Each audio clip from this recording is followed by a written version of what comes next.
The meeting of the Monroe Township Board of Education will come to order. Please stand for the Pledge of Allegiance and continue standing as the Monroe Township Middle School Chorus leads us in the Star Spangled Banner. I pledge allegiance to the flag of the United States of America and to the republic for which it stands, one nation, under God, indivisible, with liberty and justice for all. Oh, say, can you see by the dawn's early light what so proudly we hailed at the twilight's last gleaming, whose broad stripes and bright stars through the perilous fight o'er the ramparts we watched were so gallantly streaming, and the rocket's red glare, the bombs bursting in air, gave proof through the night that our flag was still there. Oh, say does that star-spangled banner yet wave o'er the land of the free and the home of the brave?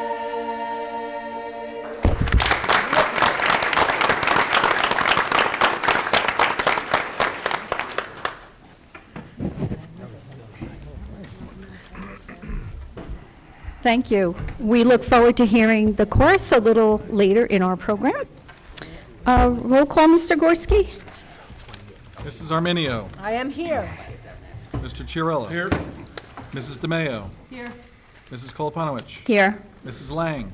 Here. Mr. Pelori. Here. Mr. Ryback. Here. Mrs. Siegel. Here. Mr. Tefano. Here. And Mr. Rutsky. Here. Madam Board President, you have a quorum present this evening. Thank you. In accordance with the provisions of the New Jersey Open Public Meetings Law, the Monroe Township Board of Education has caused notice of this meeting to be published by having the date, time, and place thereof posted January 18th, 2019 at all schools, the Home News Tribune, Cranberry Press, and filed with the clerk of the municipality.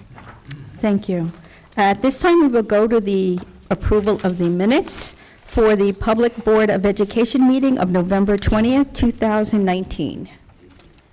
I need a motion and a second. So moved. Mr. Ryback?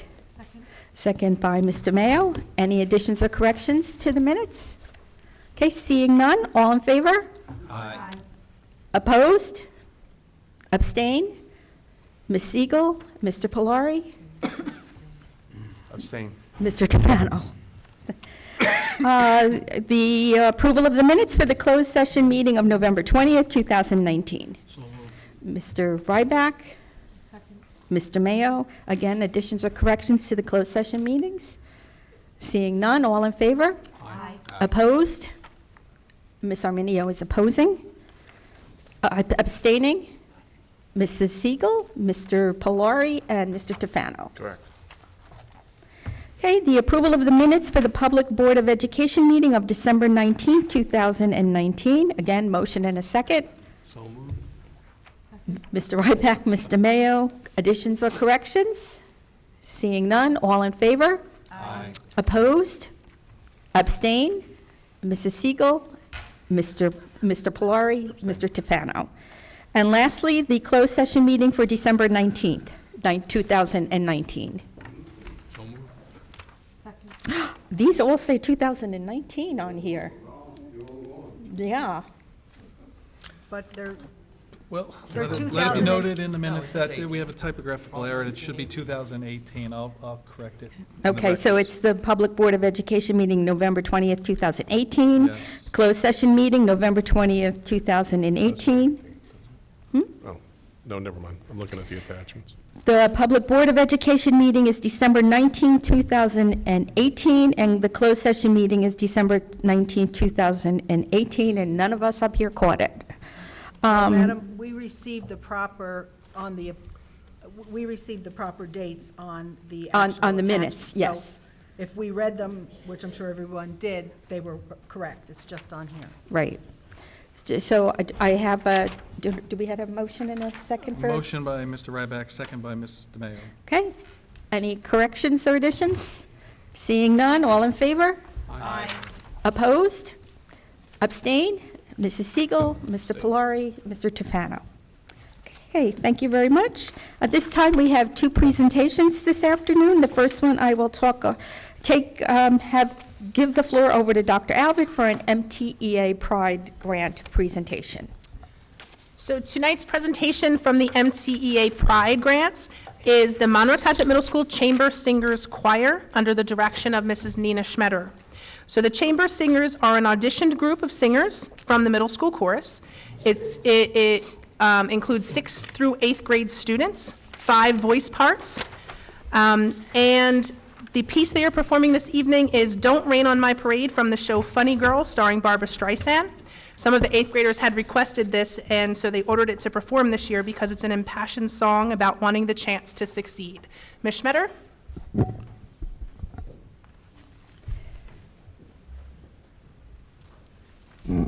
Just quickly, this is about half of our ensemble, the other half just auditioned in. So this is our winter group. They performed this piece at the December concert, and we have a bunch of concerts this spring we would like to quickly tell you about. You are welcome to come to them.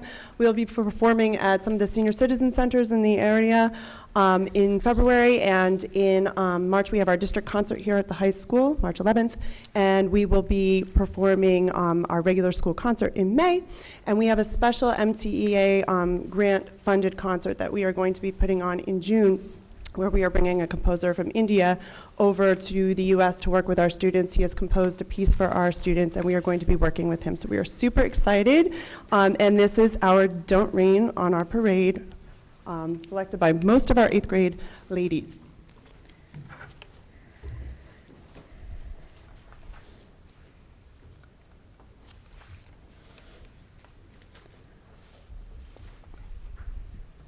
Don't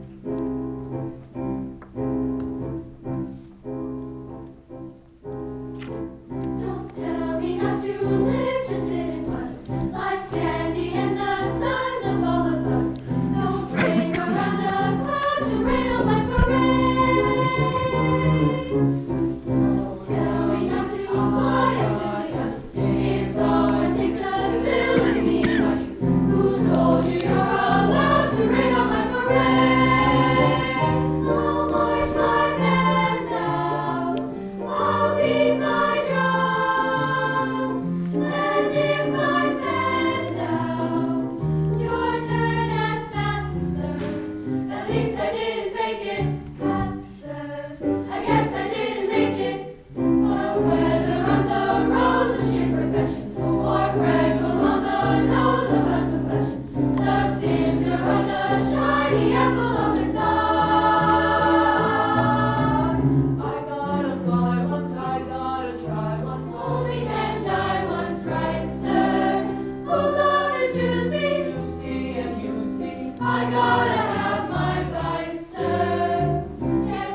Thank you very much for being here this evening and entertaining our Board of Education and our public. We look forward to attending many of your concerts coming up during this year. So thank you again for being here. Next stop, Broadway. For those. Some of them, I'm sure, will be. So at this time, we have a presentation on district goals, so I will turn this over to Mr. Goodall. Thank you, Mrs. Kalapanowicz. Good evening, members of the Board of Education, members of the public. As you can recall, in the fall, the administrative team, myself, Dr. Alvik, building principals, supervisors, vice principals, collaboratively worked with New Jersey school boards to develop, and then subsequently the board approved this year's district goals. So we wanted to update the board and members of the public on our progress related to those goals and achieving those goals. So I asked some of our district administrators to come and present what they're doing at each level within our school district. So tonight we have, representing Oak Tree is Principal Ms. Patty Dinsmore. Representing Applegarth is Ms. Dawn Graziano. Representing our middle school is Vice Principal Jim Higgins. And representing the high school is Acting Principal Scott Madriperla, who also has some special guests with him to assist in his presentation. And I think Ms. Dinsmore and Ms. Graziano are going to go first, so welcome. Will they be singing this? And it would be a very short meeting. Could be entertaining. I don't think so.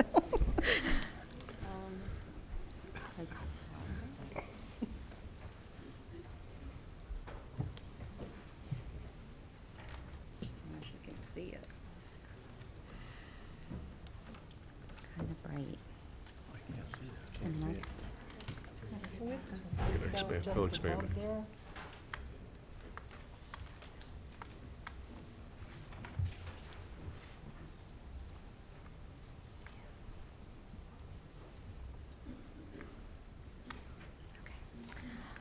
Good evening. I'm Patty Dinsmore. I'm the principal of Oak Tree School. And tonight, Dawn Graziano, the principal of Applegarth School, and I are going to give you an update on how the elementary schools are successfully achieving our district goals. Can you hear me better? Is that better? Okay. If you entered any of the 6 elementary schools on a weekly basis, you would see some kind of STEM challenge taking place that may address the next generation science standards or even another content area such as language arts or math.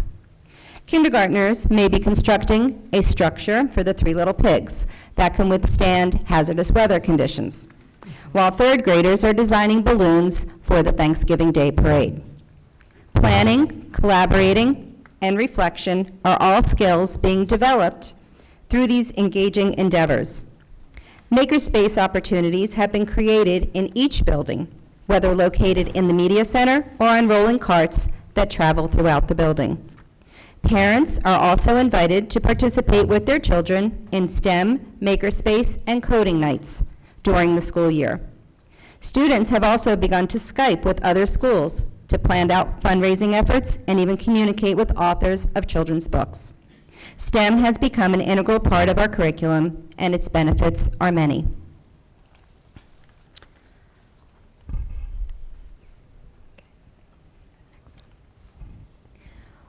One goal which we're all very proud of is our efforts to continue to develop the whole child.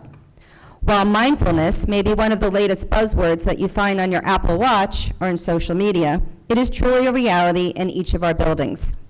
It is not unusual to see students doing yoga exercises or breathing techniques in the classroom to help with transition periods, challenging situations, or even just to relax and refocus. Calming kits and stations are available for their use. Staff is trained in mindfulness practices and can even participate in their own school-based meditation sessions. All of this is shared with parents so they can practice at home as well. Thinking of others and showing gratitude is an important component of our whole child efforts. And it is often that you will find our schools participating in a variety of goodwill endeavors that benefit the community, recognizing their peers for good deeds, writing compassion cards, and creating a Wishes for the World origami tree. Students are recognized for exemplifying the 10 pillars of good character, and building resilience through a growth mindset is an area we are exploring and expanding upon. Each of our schools also participates in a variety of events and activities during the district's Wellness Week. Many thanks to our teachers and guidance counselors who make all of this happen. At this time, I'd like to turn over the presentation to Mrs. Graziano.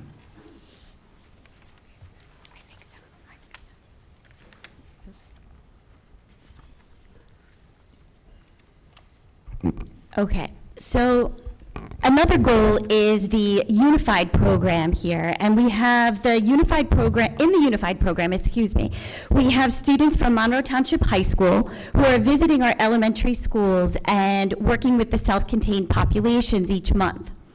The program focus is to help the children establish new friendships, provide peer support and collaboration, and to increase social learning opportunities between students with intellectual disabilities and students who are neurotypical. The goal, the unified idea, is to have all students engaged and learning together in the same activities. The UP program activities involve teamwork, communication, sportsmanship, and character education. Addressing the goal of civics. We have school participation in the radio station 94.7 yearly challenge to gather 100,000 thank you cards for military members overseas. The station partners with a group called Military Missions to include care packages for troops. We have media specialists working through the lyrics to the Star Spangled Banner with our students. Very often we find that they sing it, but they don't really know what it means. So they're helping them to understand the background, the historical background for those lyrics. Students recite the lyrics to media specialists in exchange for a miniature American flag. Students can also sign a large graffiti poster saying, "I know the words to the Star Spangled Banner." In our schools, we have civics nooks with engaging displays of books related to civics and ideas behind American government. In all of our schools, character education lessons are being taught by our guidance counselors in all buildings. Students are recognized for demonstrating 6 pillars of character as part of a Character Counts program: trustworthiness, respect, responsibility, fairness, caring, and citizenship. Other schools teach character education using the fish philosophy. Character education is fundamental to physics, so character education is ongoing in our schools. We have first grade students who have invited veterans to the school to celebrate Veterans Day through a special presentation. We had a school-wide vote in November on Election Day to identify character traits that the school would like to exemplify through character education initiatives. Service learning projects are being done at all elementary schools. Schools are working with organizations such as Heavenly Hats, sponsoring the Monroe Township Police Ride to Washington, D.C., in support of fallen officers, Jump Rope for Heart, gift drives for the holidays, in which the schools collected a large amount of gifts for people who are less fortunate. Pennies for Patients, donations to the Leukemia and Lymphoma Society are just among some of the initiatives designed to teach our children civics responsibilities. We have a cultural expressions in a school where each class is assigned a different country that they represent for part of the school year. The research and the information that students learn about these countries are then turned over into different types of activities, such as World Cup soccer activities, field day, and walk around the world activities. Several of our schools also have safety patrols, including student volunteers who assist others in making it safely to their buses in the afternoon. The elementary team has been working hard to support our district initiatives, and we look forward to continuing to embed relevant goal-based learning experiences into our curriculum. At this time, Mr. Jim Higgins will be updating you on goal progress at the middle school. Thank you.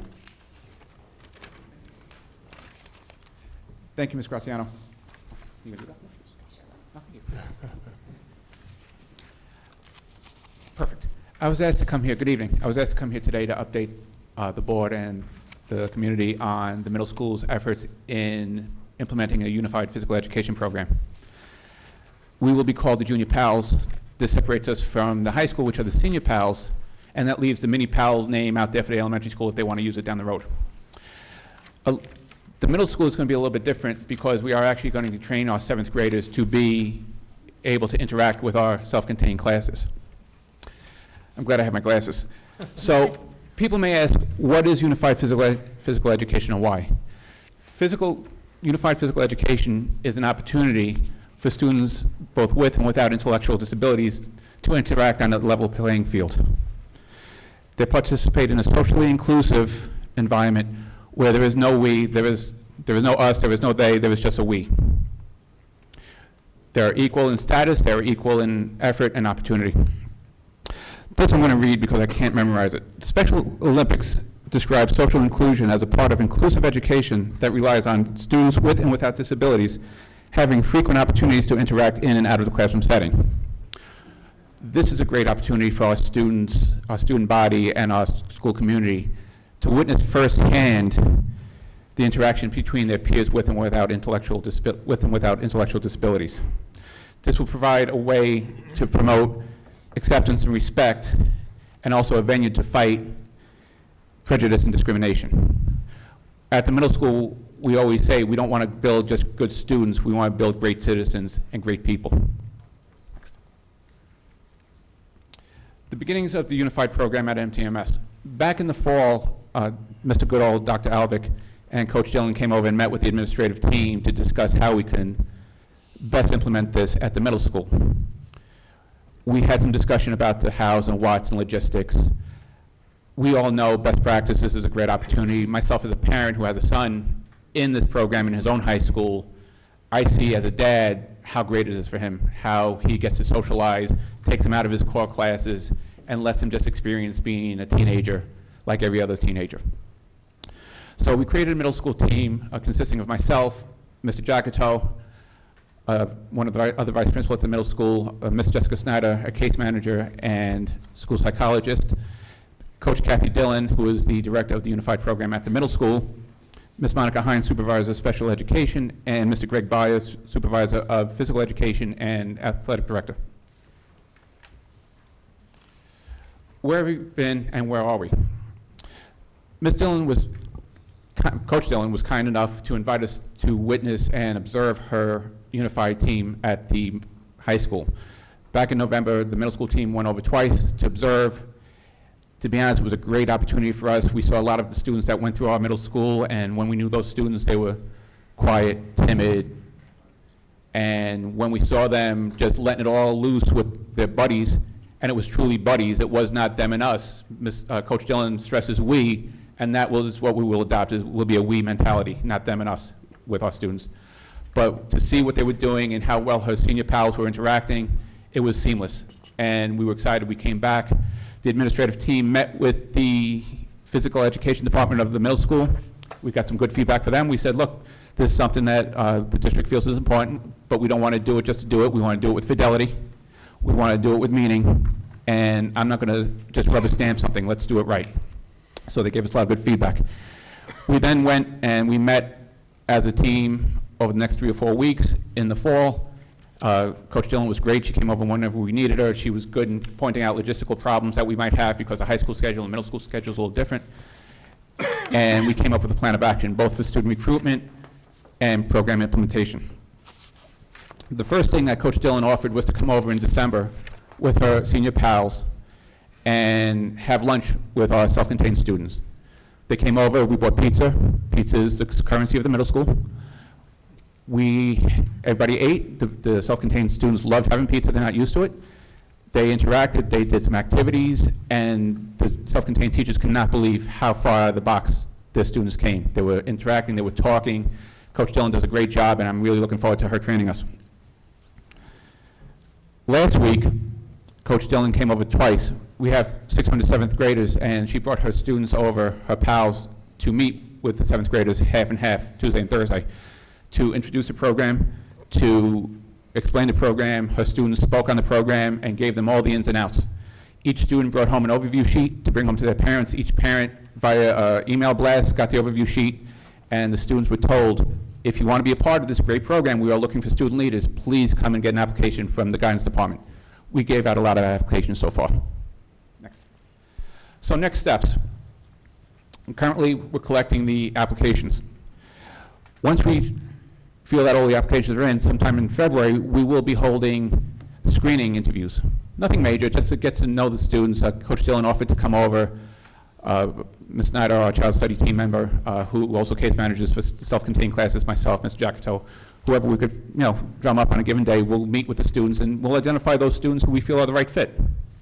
Once we identify those students, Coach Dillon and her students will come over in the spring and begin training. It's important to know that the students will know they are not in a supervisory role, they are not teachers, they are not counselors, they are role models and friends. That's all we expect from them, be role models and friends. Interact, help your friends socialize a little bit better, just have fun. Accepted 7th graders will be scheduled onto the appropriate 8th grade academic teams. Scheduling should not be a problem. 8th graders will have gym the same time as the self-contained classes, so that will be seamless.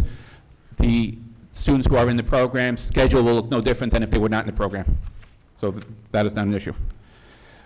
I will work with Coach Dillon over the next month or so, once we get the students lined up, to have some ice-breaking activities. We've talked about a bowling outing with both the junior pals and the senior pals. We've talked about maybe a junior pal, senior pal, parent date night. Anything that we could get the 7th graders involved now to get them rolling, this way they hit the ground running in September. Once this is all up and running in September, Monroe Township Middle School will be on the cutting edge as one of the first middle schools in the state to have a unified physical education program. Thank you. Mr. Scott Madripola. That's why I called Omaha. Test there. Remember, we're Test. Thank you, Mr. Higgins.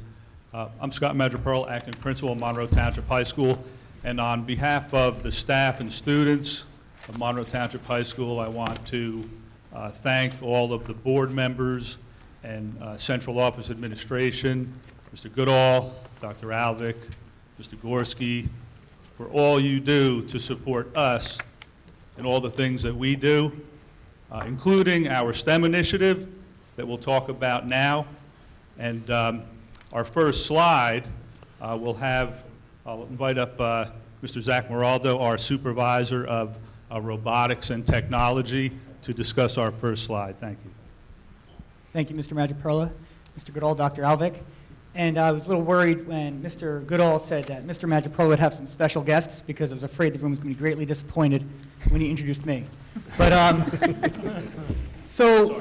in accordance with our district goals associated with STEM and many of the things we're working on at the high school and middle school, we just wanted to highlight 5 items tonight that we think would be of particular interest based on the presentations that preceded this one and based on some of the discussion that's to follow.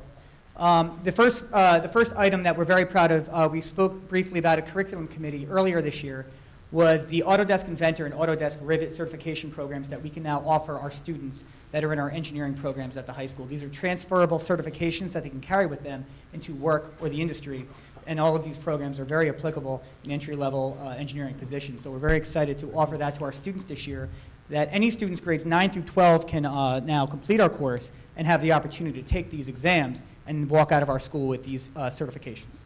So we're very excited about offering that to our students this school year. In addition, in accordance with our goal to expand our robotics program, we have quadrupled the enrollment and participation in the Monroe Township High School competitive robotics team. In fact, their first competition is coming up in a couple weeks, and Thursday and Friday of this week, tomorrow and Friday, Mr. Madripola has worked with our staff here at the high school to allow them some extra time during the school day to gear up for this upcoming competition. So we're really seeing how we size up against some of the other schools in the region. For the past 2 years, we've been sending departmental staff at the high school out to trainings in various locations throughout the country, specific to Project Lead the Way engineering curricular programs and robotics programs that we offer here at the high school. So our staff is engaging in ongoing professional development that is in accordance with the state-approved and district-approved curriculum. So we're excited to keep investing in our staff so we can offer our students better products inside the classroom. And one of the items that we're most excited about, and we want to close out with these last 2 bullets, is the expansion and really gearing up of our engineering or robotics steering committee. Now, just a little background about what this actually is. Our accreditation with Project Lead the Way, which is our curricular management system, has a couple deliverables on our end that we must maintain in order to maintain our accreditation. One of which is a committee that is populated with industry professionals that can help us with our unit design, our assessment design, and really some of the placements that we can offer our students in internships and other community programs. So that steering committee has expanded over the past year. We've already met twice this year. And every meeting for the past 3 sessions, we've added more members of the community that have professional experience in engineering and robotics to that particular committee that is populated by students, teachers, administrators, and like I said, industry professionals. So not only are we taking our direction from the state and the Project Lead the Way curriculum management system, but we're also taking some direction for industry leaders that live day to day this life. So our students have every skill needed to be successful, whether it be at college or if they want to go to work right away. And then finally, the one that we're really most excited about, and we're meeting as soon as next Monday, I believe, at the middle school with the middle school administration. We are planning and we have everything in place to expand our engineering sequence and robotics program down into the Monroe Township Middle School. And the administration at the middle school has done a fantastic job of setting this up for us proactively. And we're really excited about bringing in our rep from Project Lead the Way, our state rep, to meet with the administration and talk about how we can scale our curriculum down to the middle school. And that requires no structural change on our part, no personnel change. It's just an adoption and a commitment to the continuity and our appreciation and our belief in this curriculum system.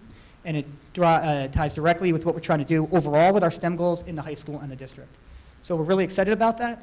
I know this isn't the forum to go into a ton of detail about these individual items, but I'd be more than happy to reach out to provide Dr. Alvick with any information she might share with any of the members of the board or the public at large if you'd like some more information, or if you'd be interested in having a seat on our steering committee.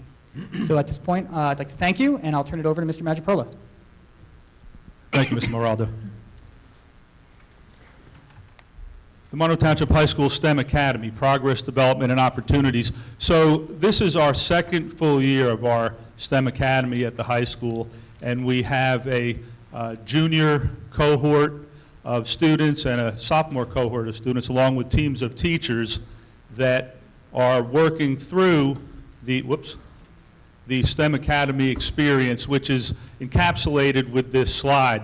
Specialized learning paths, small learning communities, which are the cohorts and the teams, empowered relationships through a special mentor-mentee program that's been in development in the works for the last 2 years, a lot of and extracurricular experiences for the kids, and a capstone research experience project that really culminates the whole thing for them in their senior year. So this slide talks about those opportunities that we have in place right now and hope to develop more in the future for capstone research projects for the STEM Academy students. So they can work on a project in the Project Lead the Way for engineering. We have the Rutgers Waxman Microbiology Research course, and we have an independent research course that will be able to accommodate all of the disciplines of scientific research in that one course, working on student original ideas and developing research based upon those ideas. So that's a new course that's going to be coming up next year for the current juniors going into their senior year. We had a number of we had one field trip earlier in this year in the fall to the Princeton Plasma Physics Lab. We did a tour there, and we have a real exciting field trip coming up in the spring to the Liberty Science Center, where the students are going to participate in an interactive surgery from the operating room, a live kidney transplant, where they'll be able to actually interact with the medical professionals performing that surgery real time. So that's a real cool thing that we're looking forward to in the spring. Wow. I don't know. We also have a relationship with several Rutgers students who are former Monroe Township High School students in a mentoring program.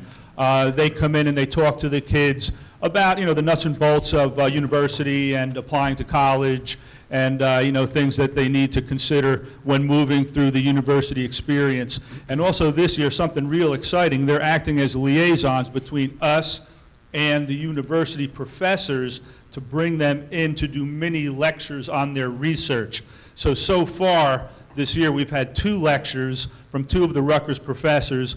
The first one, understanding the regulation and assembly of the mitotic and meiotic spindle and chromosome segregation, and the second one on population genetics. And we're looking to have 2 mini lectures in the spring in the engineering arena and information technology.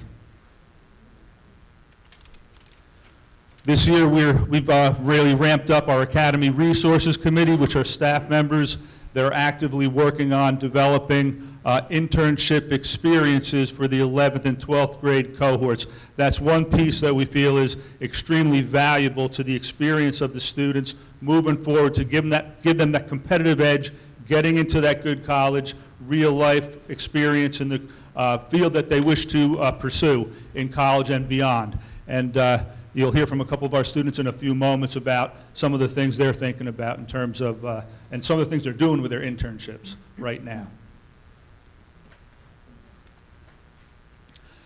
And for this next piece, I would like to call up Ms. Terry Weiss, one of our business teachers here at the high school, and she has played a huge and instrumental role in terms of developing the STEM Academy and also this particular aspect of it, which is so important, which is our mentoring system for the kids. So, Ms. Weiss, thank you.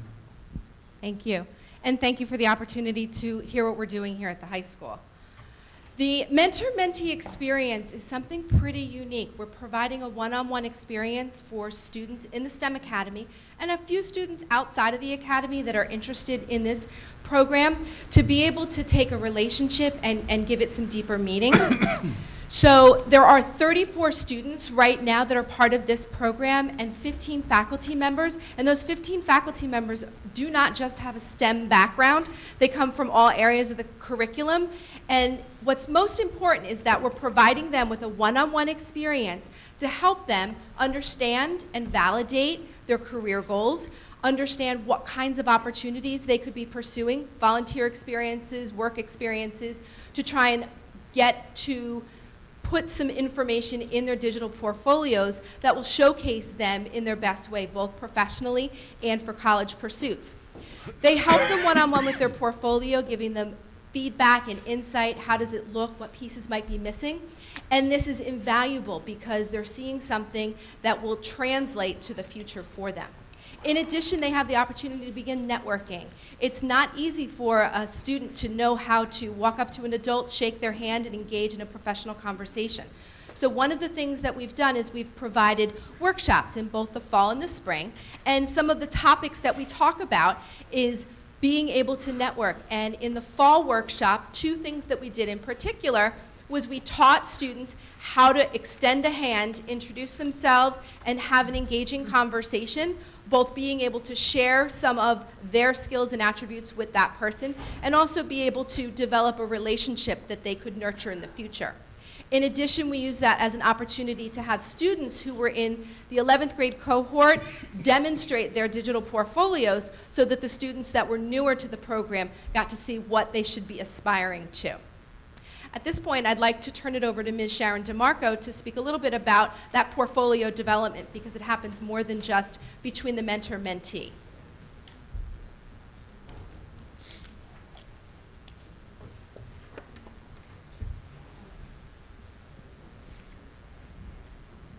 Good evening. Sharon DeMarco, Language Arts.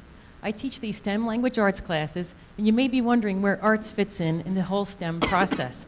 But the truth is, we work all the time on research writing, evaluating and citing sources, and developing and creating multimedia presentations in language arts. So the nonfiction topics that are brought to us through the STEM fields of interest become part of our curriculum. With me here today are 2 students, Priyansi Kara and Nikhil Parab, and they've worked really hard on their electronic portfolios in our class, and I would like them to have the opportunity to show you some of their artifacts in these portfolios. The portfolios, by the way, are going to give them a great leg up for college application process and maybe even be something they take with them into their future career if they keep on adding to it, adding different artifacts as they go through their academic careers. Priyansi Kara. Hi, so my name is Priyansi Kara. Thank you for having me. The first thing I'm going to do is pass around the hard copy of my portfolio. So The first thing on my portfolio is my homepage. So it starts out by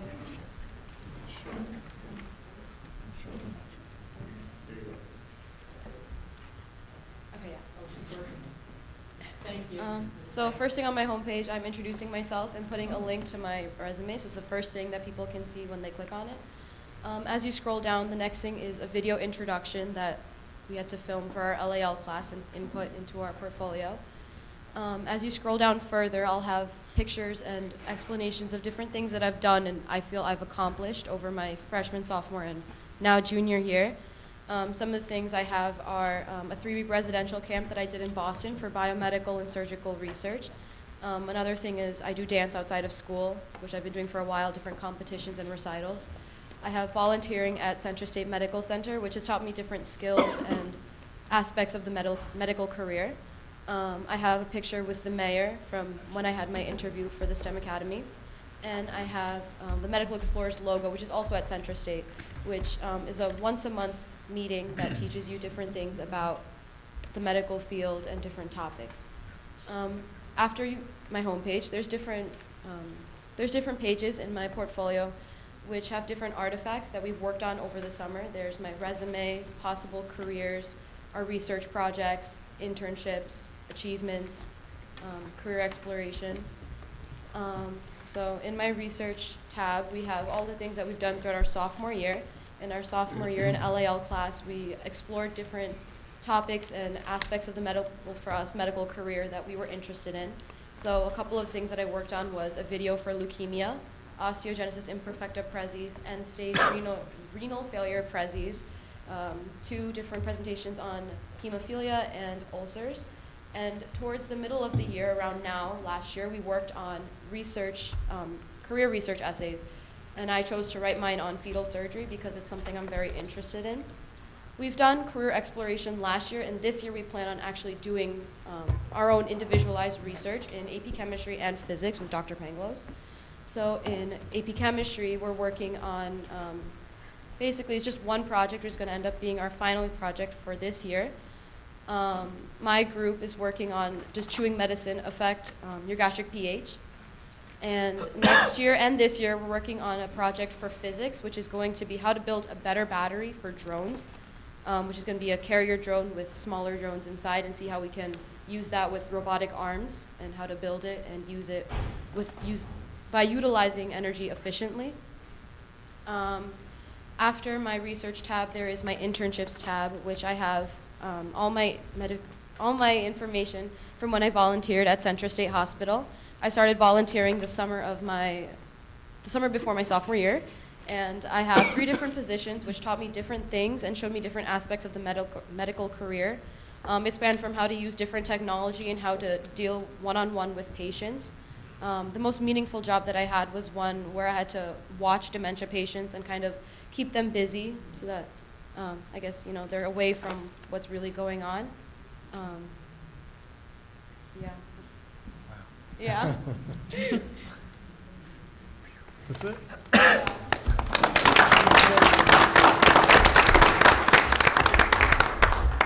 Thank you, Priyansi. Next up is Nikhil Parab. Nikhil is also in the biomedical strand of our STEM Academy. Nikhil? Good evening, everyone. My name is Nikhil Parab, as she said before, and I'm pretty sure the last name Parab sounds familiar within these walls. But anyways, before I start the presentation, I would just like to pass out the hard copy of my portfolio. Start that way, yeah. You can just admire the picture of me on the front, trying to look like a physician. But if you start the video. So first off, when you come to my digital portfolio, I have 3 main components that I made sure to include in the title cover. So the first, usually when people open a digital portfolio, they don't really want to open it to a large article just talking about you and pretty much just bragging about you. They're more attracted to a video. They don't really want to stress about reading a bunch of sentences. So in the video, I made sure to talk about the different things I do in the STEM Academy and then also things I do outside the STEM Academy. And then also, I told different parts of the portfolio that I wanted them to see and that would kind of give me an advantage. Also, if you saw at the bottom of my title cover, there was my contact information, just in case anybody had any questions. They could just type in my email or dial my phone number, and it would just take them directly to there. Also, another tab of my career portfolio is the summary tab.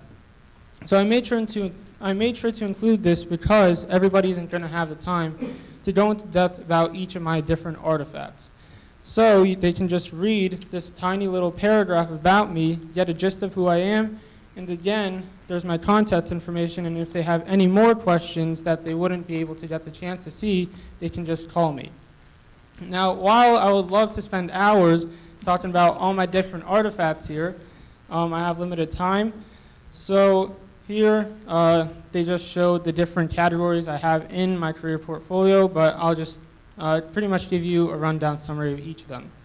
So as you scroll down, the first couple were recent works that I've done in the STEM Academy in my junior year. So this included labs I did in AP Chemistry and Physics with Dr. Pangloss, or career research papers and other research papers that I've done with Mr. Monroe this year.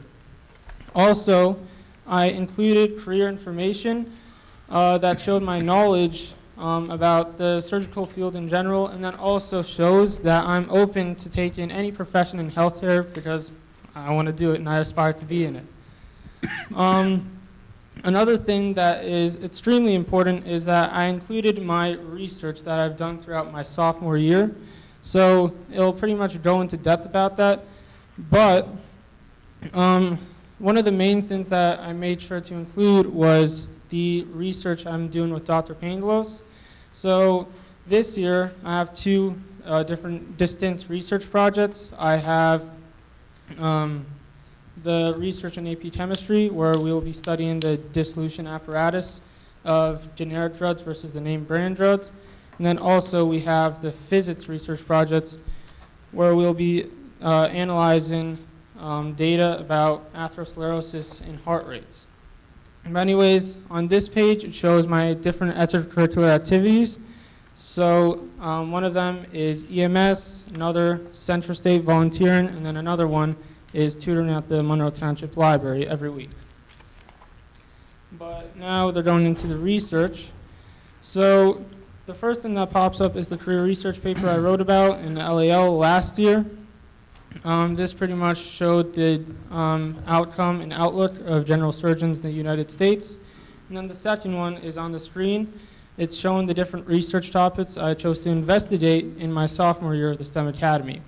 So some of these go into depth about my particular field of interest in the medical field, and others just pretty much investigated questions that I was curious about. So an example, one of them was at the bottom. It was actually about psychological stress. It was towards the end of the year around finals and AP exams, so I just decided to research it. And then other ones were just fun to research, like is milk healthy or not? I knew that it was a 21st century epidemic, and people just believed the myth that milk was unhealthy, so I decided to research that too. But most of my other research went into heart disease, like atherosclerosis, which is a fatal heart disease that pretty much 600,000 people in the U.S. suffer every year. So I decided to focus on that too. But if you have any questions about my career research portfolio, I would be glad to answer them after, and good night.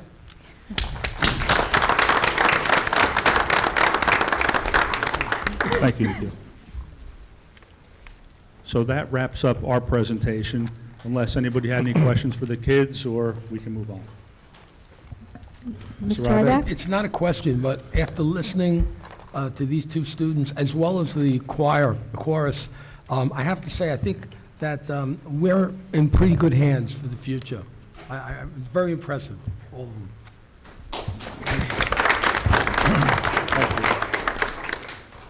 I think everything. Go ahead, I'm Ms. sorry. Galpoach. That's okay. Everything that we're doing, that we've heard tonight, from kindergarten through high school, is just amazing in our district, and I think we should be very proud, as Board of Education's past and future and present, as to where we've come and where we're going. It's just amazing to me. I just wanted to thank Priyanzi and Nikhil for coming out tonight and presenting all of their hard work and efforts, and I'm sure you're going to be rewarded And I just want to put it out there, if you want to do all of our presentations, you're more than welcome to do that.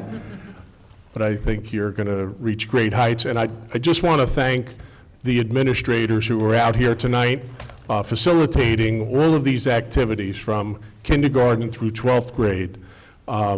We know Dr. Alvik and I, they come up with the ideas, we give them the support, and they take it with the teachers and run with it.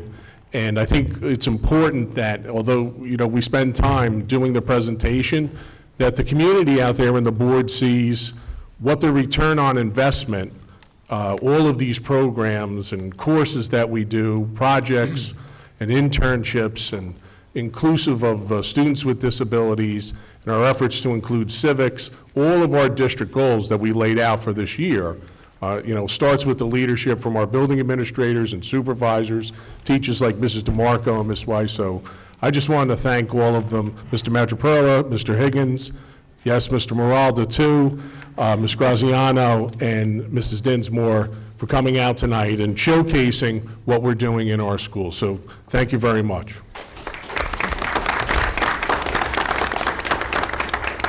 And I think that we need to add the teaching staff to that, because without the teaching staff and the support of the administration in each school, our students wouldn't be where they are. So we have phenomenal students, and congratulations to both of you, and we look forward to hearing a lot of great things.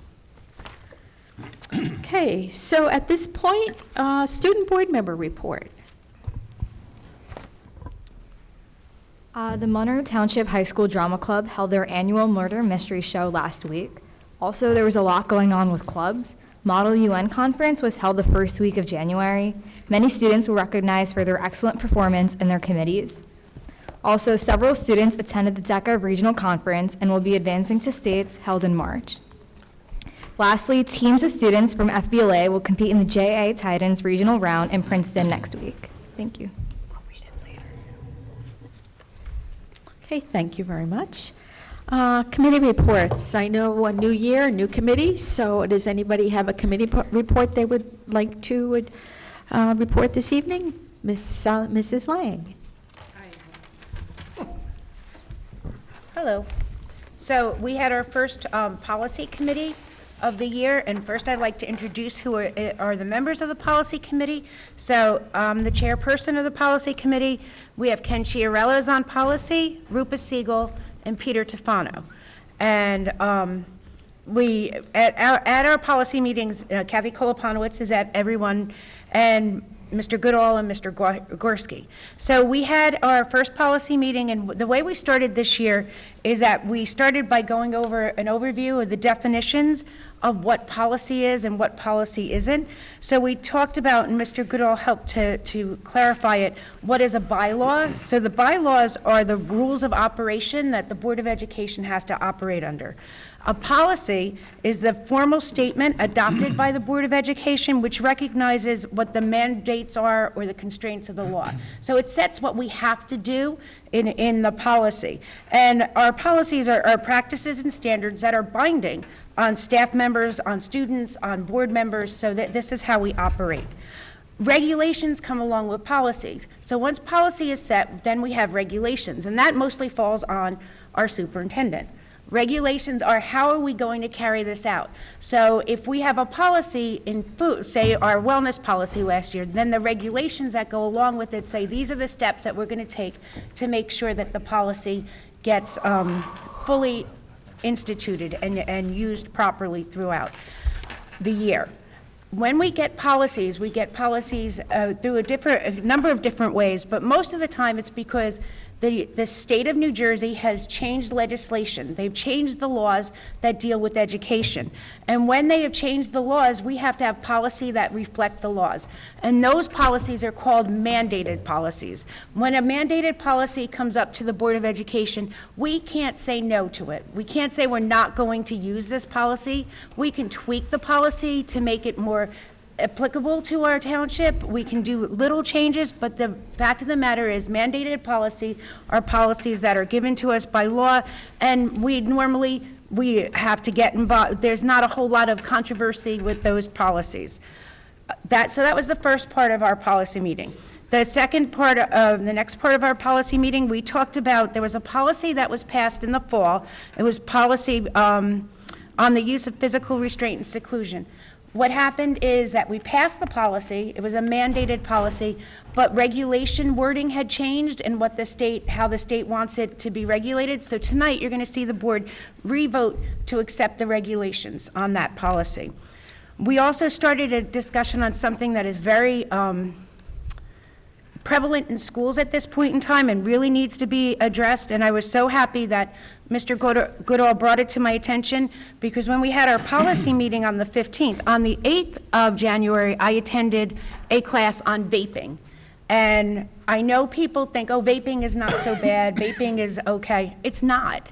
It's, number one, it's illegal. It's illegal in every place that smoking is illegal. And there are problems with vaping in that a lot of students don't understand this. A vape, a Juul vape pack, has as much nicotine as 20 cigarettes. So if a student sits down and has a vape and smokes the vape pack, they are in danger of something called nicotine poisoning and having a nicotine overdose. And in fact, in one of the schools in New Jersey in December, right before the holidays, 3 students were identified by their teachers as having a nicotine overdose and had to go to the hospital for intervention and things like that. The other problem with these Juul pens is we don't know what the students are ingesting in their vape. So we're going to be working over the next year really to come up with a good policy that addresses all of that. The state is giving some guidelines on it. We're going to do more research into how to make it work in the school district. So that's a big policy that we're going to work on. The next thing what we did look at, and I want to make sure that everyone knows that we did start to take a look at the policy that was brought to our attention last month about the gambling and about tricky trays. And as we were going through it, we came to see that it's not just one policy. And sometimes people think it's real easy, just change a policy, but there's like a domino effect. And there are like 3 or 4 policies that we really need to address to make sure that we have the good information. So what Mr. Goodall has suggested is we're going to meet with the DECs, and we're going to talk to all of our groups within the school community about what kind of fundraisers that they do, so we can actually put together a policy that makes sense. Because the worst thing that we could do is be like, okay, gambling's okay, because nobody wants that as a school-wide policy. And finally, what we're going to be working on is an action plan for my committee, and they very happily took up this mantle with me, is we are going to be working very closely with Mr. Goodall and with our board attorney, Mary Smith, and Mike Gorski also, to review our bylaws and our policies within the district, to weed out the ones that don't make sense, to update the ones that we need to update, and just to make sure that we have a really good, usable policy manual. Because the policy manual is really what drives everything that happens within the school district. So that is our policy committee report. Okay. Sorry. That's a lot. Any questions for Patty? No? Okay. Any other committee reports? Mr. Ryback. I know I mentioned this last month, but I think we need to mention it again, that we need more paraprofessionals. So if anyone out there is interested, you can contact the district office. Also, the Personnel Committee met and unanimously supported moving forward for your consideration today the contracts for Dr. Alvik and Mr. Gorski. We'll be voting on that. Oh, that was a short committee compared to policy. Any other? Mr. Chiarella? I have a really, really long committee. I'm going to introduce everybody. We had a Buildings, Grounds, and Transportation Committee meeting on January 15th, and we covered really two topics, but one of the topics is major. So back last year when we had there was a school shooting in Parkland, and we had a lot of community involvement as to how we should protect our students, and we were all trying to work together to find out the best way that we could do that. One of the things that we came up with and we implemented was arming our school security staff, who had been retired police officers. And part 2 of that, though, was to make sure that we reinforce the security in our schools the physical security of the schools. So we're on part 2 now. So I'm asking that all the board members follow our committee and approve tonight us moving forward on securing our vestibules in our schools. So for instance, Oak Tree, Woodland, Mill Lake are already have secure vestibules. They'll get upgrades in security, like the upgrading the swipe cards, the film on the glass, and things like that to stop shootings and things, glass shattering and everything. But the other schools will get retrofitted for vestibules in various ways. So we saw all of the different configurations for those schools. There is a grant that we were taking advantage of that the administration applied for $40,000, the Arc North Safety Grant, and we were approved for it. So part of the cost of that will be defrayed by that grant, and then the balance of it will come out of our general operating fund. But this is a very important, I think anyway, and our committee thinks, a very important next step in just making sure that our children are safe. So the way the vestibule system will work, for those of you who might not be familiar with Oak Tree, Mill Lake, and Woodland, is that when someone comes, they get buzzed in, then they're in a vestibule area. They don't have access to the school. There'll be some security personnel there who then will vet them, make sure that we check their license, that we run those through the machines, that we make sure that the people entering our schools are supposed to be there, and that they aren't in a security threat. So anyway, that was the major thing, and that's on our agenda. So I hope that we're going to all approve that tonight. The second thing was, and this is less exciting, but important anyway, is that we were looking to renew Pleasant View Landscaping. We had competitive bids.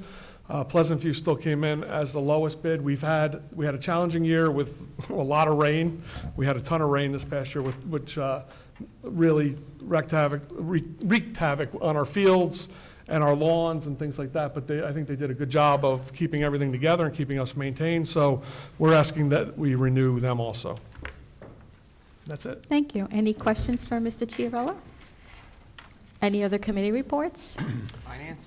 Okay, Mr. Rutsky. Okay, Finance Committee update. So there's an audit update, a budget update, and then we did receive a check as a refund. So I'll save that as the best for last. Audit update, same as last month, unfortunately. Still waiting for the state to complete the post-retirement health benefit figures. Without those numbers, we can't complete the audit, and it is continued to be delayed. Good news is we believe everything is finally coming together, and we do expect the financial statements, the Finance Committee presentation by the auditor, and the public presentation of the audit to take place in February. So the Finance Committee meeting will be February 5th at 7 o'clock, and he'll present to the committee, and then he'll come here to the February regular board meeting and present to the board and the public. Good news also on the audit from what we've heard and seen so far coming in is looks to be what's called a clean opinion from the auditor, which means we're expecting no audit recommendations, which is a great sign for us as a board as well as central office. So we look forward to making that official. Budget update is going through, or maybe now has finished the defense rounds with each school and each department, completed, sorry. It's now being consolidated into a district-wide budget presentation. Mr. Gorski and Mr. Goodall did visit the county office for the budget efficiency meeting. I presume all went well? Madam? Yes. Yes, sir. I was going to talk about that a little further in my report. I'm just teasing it up. But yes, Mr. Goodall and I did have a very good meeting with the county office. Excellent, excellent. As we know, one of the largest budget accounts is the employee health insurance, which actually has a gross premium in excess of $23 million a year. So work has begun to once again host meetings and try to pit one insurance broker against another and for competition purposes. And stay tuned for some exciting news and updates on those premiums to follow. Right, Mr. Gorski? Yes, sir. Always. Last but not least, the good news was we did receive a check as a, so to speak, a refund from Horizon Blue Cross Blue Shield. what they did this year was they took their state tax refund and they divvied it up amongst their clients. So we received a check back for $97,800, which is going to be accounted for as miscellaneous income in this upcoming budget. So every little bit helps, as they say. So we'll, It's a couple out of the 23 teachers. million, we get 97,800 back. Yeah, great. Excellent. We'll take it, right? Yes. So that concludes my Finance Committee meeting. Questions for Mr. Rutsky? Okay, any other committees? Mr. Pelori? Madam President, the members of the board and the public, I've been honored to be chairing the newly formed Committee for Educational Advocacy Group. This committee would consist of Jill DeMayo and the board president, Kathy Kalpanovich, Stephen Rayback, Mr. Goodall, Dr. Alvik, and Mr. Grosky. We met, as a matter of fact, yesterday for the first time. The primary intent of this group is we're trying to figure out exactly what the scope of it is. As Mr. Rutsky just mentioned, every dollar helps. So the goal is to see how we can maximize and leverage the relationships we have and what kind of funding sources that are available, not just from the state government, but also possibly look into public-private partnerships. We heard a wonderful presentation by the kids and the school staff. And we try to see how we can bridge that either with the universities or county colleges or even with some organizations and institutions to see if they can fund some of the teacher training as well as the student training. So we have embarked on that, and the next meeting is actually scheduled for February 12th at 5 p.m. For those of you who may be interested in attending. That's all I have. It's a work in process and in progress, and we will, Mr. Chiarella? Yes, I was remiss in, I totally forgot to name who gave the presentation to us at our meeting, at the Buildings and Grounds meeting. I was not there. No, I forgot. I didn't name, that Oh. director, that wasn't Pete on Pirro, yes, and Jerry Tay, that they reviewed that with us, and they had a very comprehensive plan. I'm sorry, I didn't mean to step on that, but I just didn't want to forget that, that they put that together and they delivered that to us. We just didn't think of it as on our own in Buildings and Grounds. Okay, thanks. Credit where credit's due. That's right. Yes. Okay, at this time, we will go to the public forum. Anyone wishing to speak to the agenda, please come to the microphone, state your name and address for the record. We will adhere to our 4-minute time limit, and at the end of the 4 minutes, the timer will go off and your turn will be over. And according to board policy, you can only come to speak once per public forum. So at this time, we have the timer ready, Yes, right? ma'am. And you can give your name and address My for the name is record. Victor Cooper. My address is 525 Abbott Court in Monroe Township. I was going to raise a subject which I'm not sure is on the agenda or not, but it has to do with the ad hoc committee and what happened to it. It is not on the agenda, So I can't talk about it? not at this public forum. Because I was going to suggest something, and that is in terms of the, We can hold that off until the next one. well, something not related to that subject, that in terms of the referendum due on March 12th, we need to present the information about that referendum as often as possible to as wide a group as possible, and the ad hoc committee members who participated in helping to develop the recommendations could be used for that purpose in addition to those people already being used. That's what I had. Okay, thank you. Roger Maney, 22 Harrigan Avenue, Monroe, New Jersey. Speaking to the changing policy and making policy that makes sense. I'd love to be able to know why a non-Monroe resident is head of the Monroe Finance Committee. They have votes and say in how tax dollars are spent in the lower schools where Jamesburg students do not attend. And, I mean, the land has finally been valued for the middle school that we're going to be voting on the referendum for $3 million. The town is short $570,000. The town council's voted to issue bonds in that, okay? The head of the finance committee is coming from a town that owes us $1.6 million. There's a little bit of a, you know, I hate to say conflict of interest. I'm not saying that, you know, he's not capable, but I do not believe that this is anything that should be done by anybody but a Monroe resident. You know, would I be able to come to a Jamesburg meeting and vote yes or no against things that have to do nothing with my child, nothing with my tax dollars? And, you know, it boggles my mind. You know, we're issuing bonds to make up for land. We're owed $1.6 million. Open space is giving $300K to do a tennis court, you know, and the logic being used is just baffling. I mean, is there anybody else qualified on the board that is a Monroe resident? And it's no offense to you, Mr. Rutsky. I mean, it's just that I feel a Monroe resident should be the one that's the head of a finance committee when it comes to Monroe tax dollars, especially when they're having a vote on all the elementary schools and everything else. There's a small percentage of Jamesburg kids that come to the school as opposed to the rest of the schools. And I think there should be a policy that only Monroe residents can hold that position. That's all. Okay, I'm going to, the time is up. I want to respond to that. The state gives Mr. Rutsky as a sending a representative from a sending district to our district all the rights and privileges as a Monroe Township Board of Education member.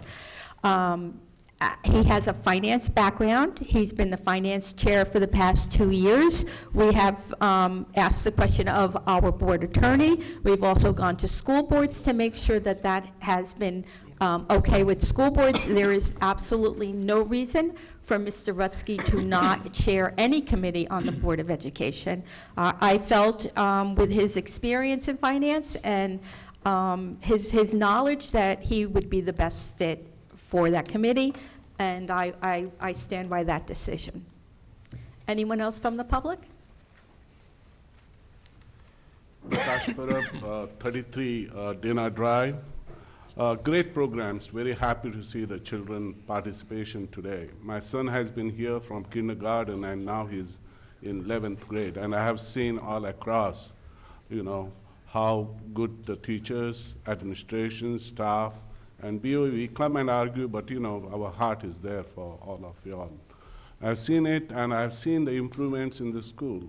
And we look forward, we always want to work, public and with the school, to see our children do the best and inclusive and excellent.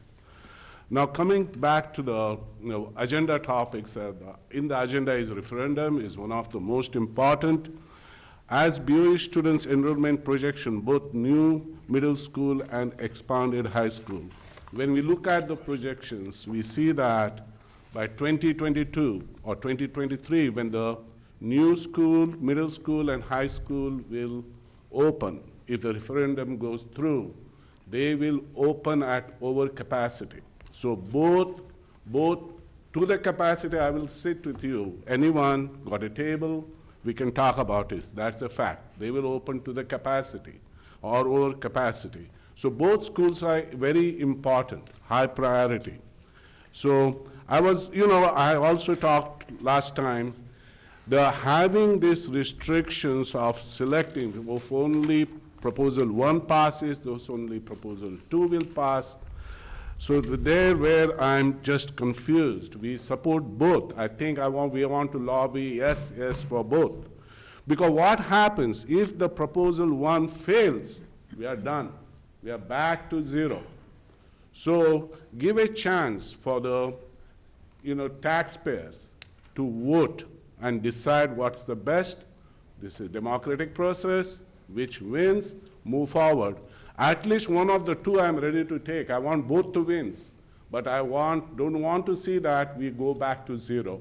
If proposal 1 fails, we are back to 0. That is should not happen. So I request that we public, the BOE members, the mayor, the council member, all should say, both schools are important, vote yes for both of them. At the same time, the taxes are going up. So we have to convince the seniors, including me, I'm a senior, I'm retired, that my taxes have gone threefold. From 6,000, today I'm paying 16,000 because of the growth taking place in the town. So we, the BOE members, have to say that we are going to make sure the revenue we are going to get from the corporations, as well, Andy said, at the same time, we are going to work hard to get money from the builders by imposing impact fees. So we have to, as the council passed the resolution, we have to work that same way. I expect the BOE to pass a resolution stating that we will collect impact fees. Okay? And with respect to the fair funding, I tell you, we are not getting, the formula has flaws. They are not funding for our special education students. So we should sue the government saying that the formula is wrong, the special education students are not fully funded, we never get the full funding. So there are many things we can do. And also, let me look at that, fair funding. Yeah. Sue the government I talked about. Lastly, I'm requesting that our parents, when they come to speak for public meeting, give them a chance to come earlier than 8 p.m. Thank you. Okay, Mr. Goodall would like to respond to that. Dr. Prab, thank you very much for recognizing all the efforts of the teachers and the students within our school district. You saw a little bit of it in the presentation today, and that doesn't shine through what really goes on in our schools sometimes on a state report or an article in a magazine that we like to point to say, well, this is what our school's about. Obviously, there's a lot more going on than what you see on a report. So thank you for acknowledging the efforts of the teachers and the administrators in the district. And I know a lot of people in the public have their ideas on how the board should have proceeded with a referendum vote on the 12th. We're celebrating different communities throughout the state. They're getting different referendums passed, and it seems the economy is dictating that people are willing to invest in their schools. And I'll just say to the public in response to what you're saying is, we feel that we have a great plan to meet the needs of this district. And that plan is considerate of all of the residents in this district that have given us feedback. A lot of times we hear from residents here, but we get offline comments, emails, some of the presentations that we're doing. We really feel that we're really putting forth a responsible referendum for the people of this community to vote on the 12th. And I hope the community, and I'll make some remarks about that in my superintendent's report, will come together and support the referendum. Thank you. Anyone else from the public wishing to speak to the agenda?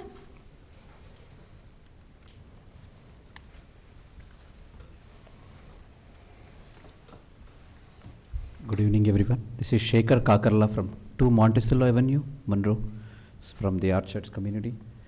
So I appreciate and I echo whatever Mr. Parab said about the Board of Education and the teaching staff, what they are doing. But there are some basic things. I know that one of the things about the middle school and high school, of course, is very important, and it is a big dollar money, but also there are some low-hanging fruits. For example, both of my twins are in 6th grade, and they are not being given to go to a club because they're supposed to go for 2 clubs because of overcapacity or whatever the problems are. They are not allowed to go to a club. So the kids are coming and asking that, oh, I want to go to the club, but I kept in waiting list, meaning that they have to wait for next year, meaning that they are going to lose all this year in the club. So these are, I don't think it is like big dollar money, which are maybe small budget if board can consider and fill that gap, because the first thing is the education. Infrastructure is definitely. If you have a big buildings, but you don't have a basic education, the facilities, like a lot of school districts, like Edison School District and other school districts, they give Chromebook to the kids. So one aspect is giving the best infrastructure, there is no question. But the other aspect is, if we don't have the basic need of school-related curriculum, school-related topics, and best teachers, and what are we going to do with the buildings? So I feel that we also have to take equal consideration, which are low-hanging fruits. I don't think that you need a multi-million-dollar budget for this. So I definitely request to consider this and do an analysis, compare with our West Windsor school districts, and bring that, because every parent, first question, to be honest with you, that they're not that concerned about their kid sitting in a trail. They're more concerned that whether my kid is getting a right education. So I want you to consider, and I look forward to hear your response on this. I appreciate it. Thank you. Sir, thank you for your comments. And as part of our referendum in trying to create a 2 middle school model feeding into the 1 large high school, we recognize that both schools will have equal opportunity to more co-curricular activities after schools, besides having better facilities for our kids, for teachers to teach and students to learn. We feel co-curriculars are extensions of the classroom, and those opportunities will be equally afforded to each of the 2 middle schools. With the increasing enrollment at our current middle school, well over capacity, it's difficult to offer that to grades 6, 7, and 8. It's very difficult to do that. So that's why the board is moving forward with the recommendation from the administrative team and looking at different models that other communities have out there, that the 2 middle school model will allow equal opportunity based on student interest for all of our kids, and it's our job to make sure that it happens. So I completely get a lot of your points about some of the things that are offered, and you can offer that in a trailer, but I think it's really, really a strong recommendation of what the administration has recommended to the board about the model that we're pursuing. And once that plays out, I think the parents and the community will be very satisfied with what we're offering our students and teachers in this community. No, but instead of putting everything in one big bucket, can we just have some allocation to address these low-hanging fruits? That's my question. See, we are trying to put, okay, we'll get this going and we get the approval, then we do it. We don't know, right? Right. So instead of putting all the fruits in one basket, why can't you divide it? Okay, take this as a small budget amount. So this year we consider these 5 things, which are very low cost, more effective, and we will give our suggestions from the parents, and if we, as a committee, we come back and talk to the committee. And we do that administratively, and that starts from ground zero at the schools. So the middle school you were talking about, the administrative team assesses what the students need. They make recommendations. They formulate their budget. They go through certain steps. They go through Dr. Avik from an instructional standpoint, through Mr. Gorski and I, and then we present a budget related to the schools and our overall district budget. And we make that assessment and do that needs assessment each year for what the kids are interested in and what they need for their best education. So we do that each year. Is there a possibility to include the parent Your time is up at this point? Just 30 seconds, ma'am. No, I have to give everybody the same amount of time. I will say that Sir, if you wanted to contact me, I can give you some more information, okay? We are in the budget process at this point, and we have a community budget presentation, I think, at our March meeting, Mr. Gorski? Yes. Yeah, preliminary budget presentation. Yes. Anyone else from the public? Krishna Dekale, 11 Jake Place. I agree with you that we need 2 schools, and middle school and then expansion to the high school. The question then becomes is how can we make sure the referendum passes? What are your plans to get into the adult communities, the senior communities, and make sure they vote for the referendum? And do you have, like we spoke last time, do you have any feedback from the mayor? Can he come out as a private citizen and say where he stands on the referendum, that he's going to vote SS on this referendum? I didn't speak to him. I don't think it's appropriate. Okay. Yeah. We, in regard to the presentations, that we are doing presentations wherever we're asked. We have been invited to some of the adult communities. We will go in wherever we're invited. As to talking to other people at this time, it would not be appropriate for us to discuss that information. But I think, you know, it's a community of 44,000 people. I hear people who will support both projects. I hear from people who don't want to support either one of them. And I hear from people who wish to just support the middle school. So I think we did our due diligence in making sure that we, as the administration, came up with a good plan. And we're leaving it up to the community to decide what they wish to support. So again, it's like last year you had presentations where one of the senior members of the community came out and said that there were no presentations made in our community. How are you going to address those kind of questions? You know, we don't want it to lose by, say, 100 votes or 200 votes, and then we lose a year trying to get another referendum on the table. So if you reference our district website, referendum website, it's a link on our district website, there's a whole schedule that is updated daily of private planned retirement communities who have offered their clubhouse for us to speak to residents. Many of our parent organizations have planned activities. MTEA has sponsored events at night where we can come and present on the referendum. We just recently presented publicly at the middle school. We've done private presentations through organizations and in people's homes on invite. So we feel that we are doing our diligence almost every night of the week, going out and presenting our case for the community to support this referendum. So, and we will leave no stone unturned trying to get it to as many residents as we can. And we've made the commitment to do that.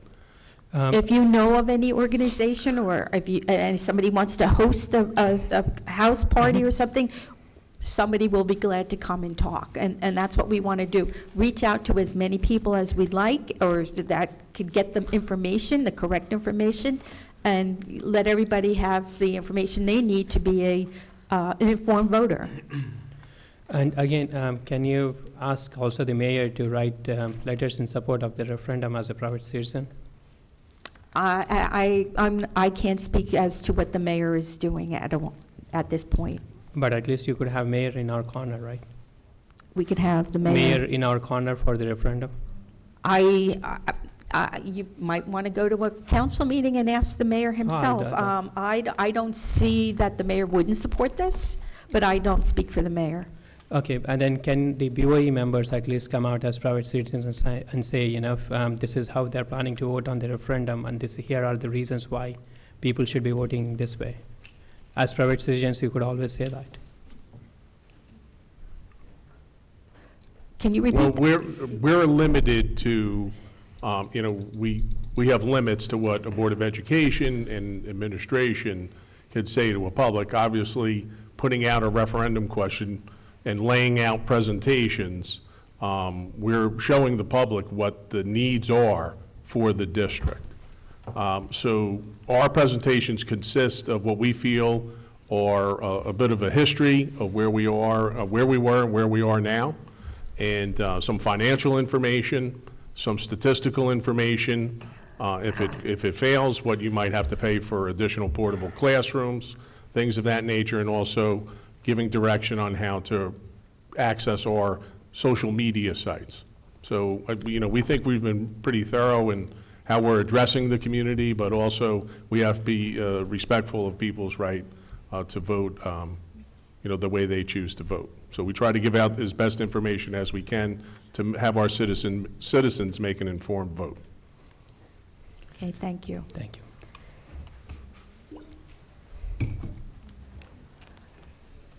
Hey, good evening. Ram Rangnath, 6 Owens Drive, Monroe. Again, congratulations to the board, the educators. Really impressive to see the kids, you know, not only perform, but also walk through their portfolio of their achievements.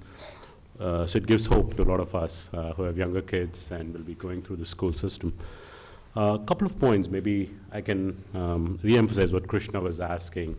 I think the question is, can the BOE make a written request to the mayor as a private citizen to publicly state his position on the referendum? Yes or no? Is the BOE willing to pass a motion or whatever is necessary to say you're going to send a letter to the mayor asking him to publicly state his position on the referendum? The Board of Education could ask. I don't know if they would respond.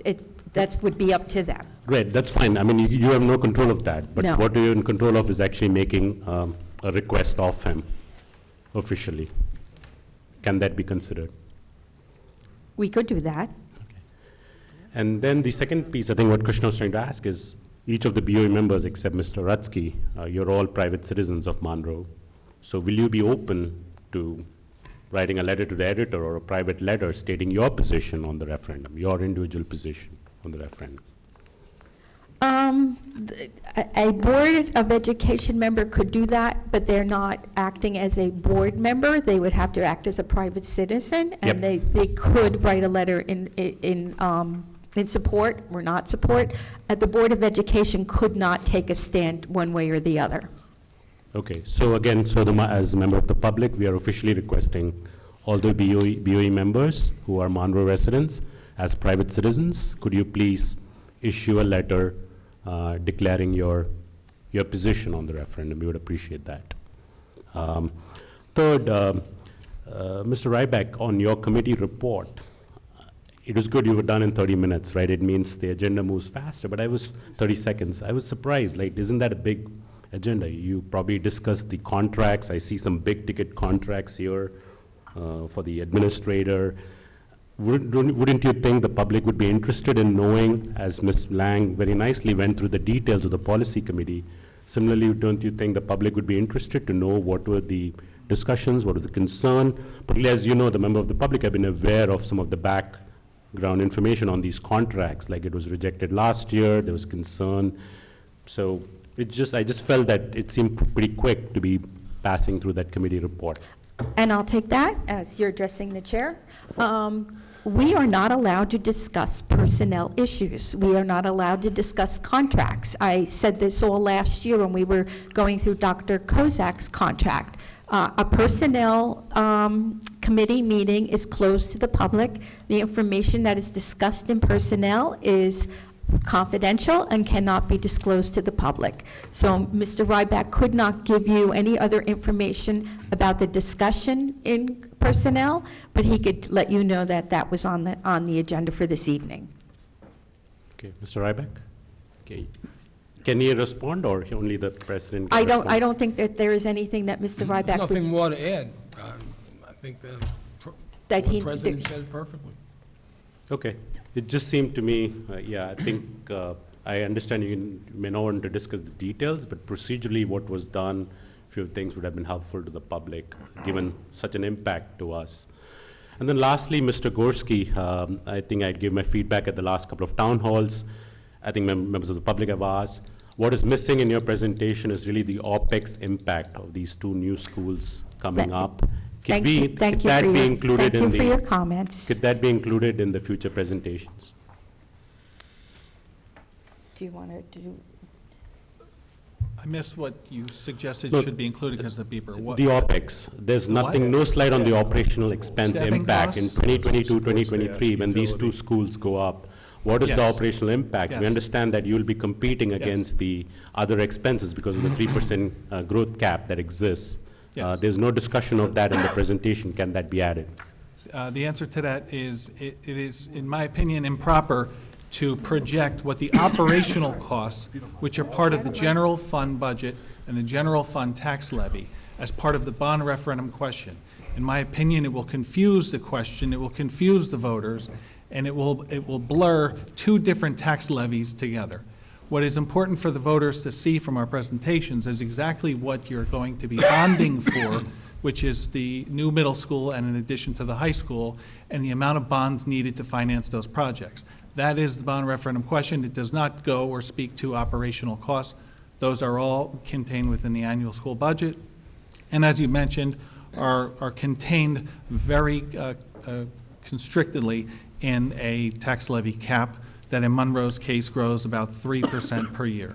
Despite all of the growth, despite all the costs of opening a new school, we will have to survive within a 3% cap environment, which we have been in for a long time, since 2010.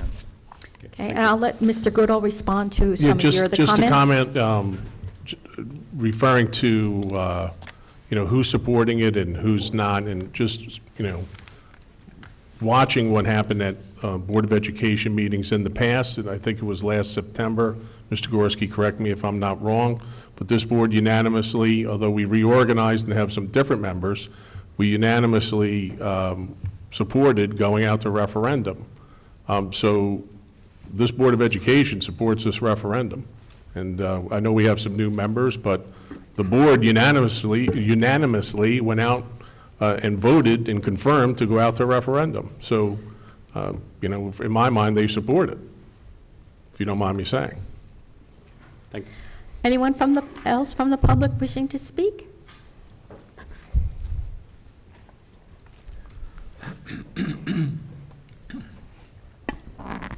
Good evening, Chrissy Skirby, 21 Preakness Drive. While I've given my support for the referendum, and I agree that there is a need for a new middle school and a high school addition, it is my feeling that you are setting this referendum up to fail because you do have two separate and confusing questions. One project isn't more important than the other at this point. Both are needed, and both are needed now. It should be easy for voters. It should be one question. No crazy language about contingencies and what has to pass in order for this or that to be built. The other agenda item I wanted to address is the business administrator's contract. His contract makes him the highest paid business administrator in all of Middlesex County, over $200,000. That's worth 4 times what our teachers make. Mr. Goodall, you are asking the board to renew a contract that failed in June and was never in 6 months brought back before the board for consideration. Renew a contract without discussion in closed session with the new board members so they have a chance to maybe understand why the previous board voted no. Mr. Gorski is responsible for the referendum that failed last March. It was under his recommendation that the referendum go through how it was worded, and it was under his recommendation that it excluded the high school addition from that referendum. He's created procedures that he has tried to pass off as district policies, and he has outright not followed policies until he was called out for them. He has mistreated administrators, mistreated parents, and mistreated his own office staff, as we heard from his former secretary at a previous board meeting. Mr. Goodall, you are asking the board to approve a contract for a man who has created chaos in our district, and now you are responsible for allowing this behavior to continue. Anyone else from the public wishing to speak to the agenda? Seeing no one, I will close the public forum, and we will go to the superintendent's report. Mr. Goodall? Good evening, everyone. Just to report on the activities of our district steering committee. The committee has been very active in implementing our plan to promote the school referendum scheduled for March 12th, 2019. The committee meets often to ensure transparent and accurate communication is distributed to our residents, especially parents, so informed decisions can be made by each voter on March 12th. The district administration coordinates its tour of the Monroe Township at several planned presentations throughout the community, including many of our planned retirement communities. I appreciate the willingness of our seniors to listen to the needs of the district, and many of the completed presentations resulted in very favorable feedback on the plan. A big thank you to our parent organizations for scheduling local presentations in our neighborhood schools. I know that different families have different perspectives all over town, so we try to present information geared to their interest. Please reference our district referendum page on our website for up-to-date scheduling for the parent organization presentation schedule. There are many of them. As mentioned previously, continued thanks to the MTEA for their active support for our plan and their efforts to communicate the importance of this vote. Our next district-wide presentation is scheduled for February 21st, 2019, and that is in the Monroe Township High School auditorium. And I mentioned previously, there are many communities who are passing referendums. Last night, my home district, Toms River, approved a $147 million referendum to improve their schools. It's more of a refurbing and restoration of their school district. It has a little different community than here. But why I'm pointing that out, and I'm thrilled for all the teachers and students there, including my own kids, but I'm talking about how the community came together. They had a lot of differences of opinion, but in the end, they got behind the Board of Education and by far margin approved that referendum with a very large ticket item. So, you know, as part of this report, I'm asking the community and I will continue to do that, to get behind this referendum. You know, in speaking to their representatives and administration there, you know, they sent the same message out that this board and the administration is sending out, that failure and delay will lead to long-term increased costs, wasteful stopgap solutions, and ultimately getting less and falling short of your needs at a much higher cost to the taxpayers. So congratulations to all the districts out there for their great wins.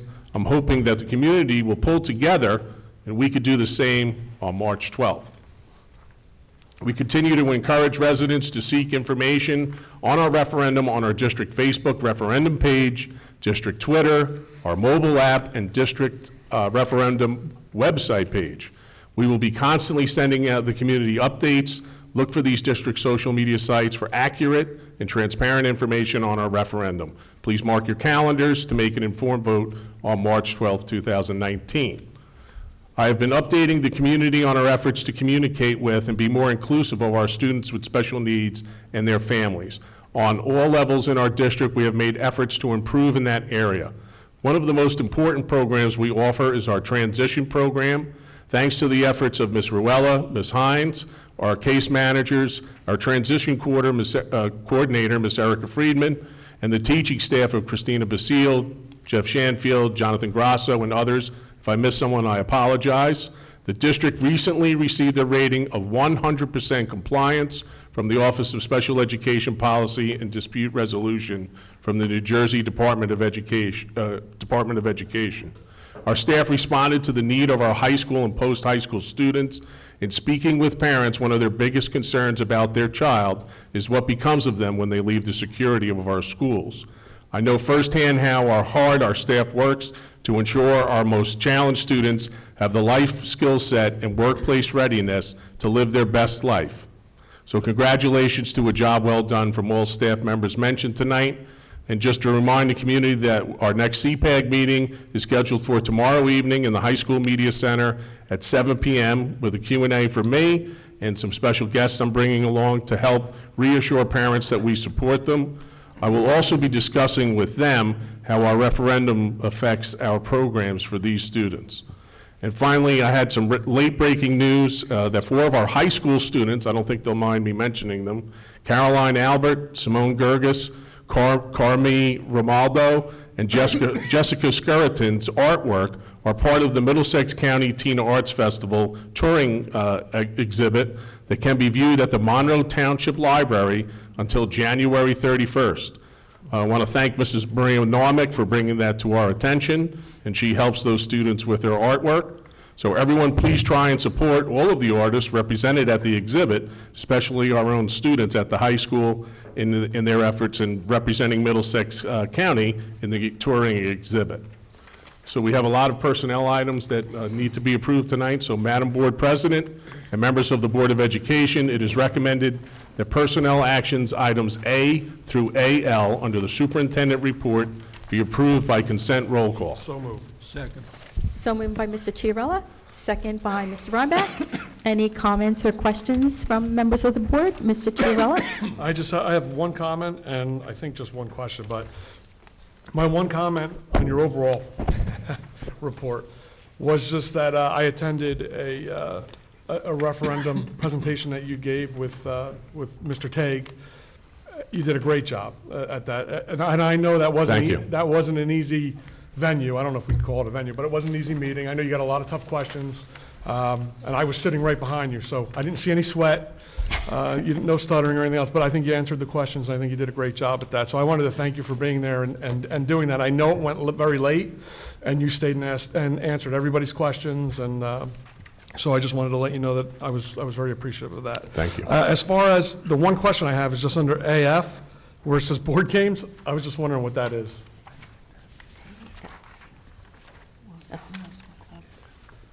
Which, I'm sorry, Ken, what was the, AF. Are we, am I The clubs far at the ahead? middle school? No.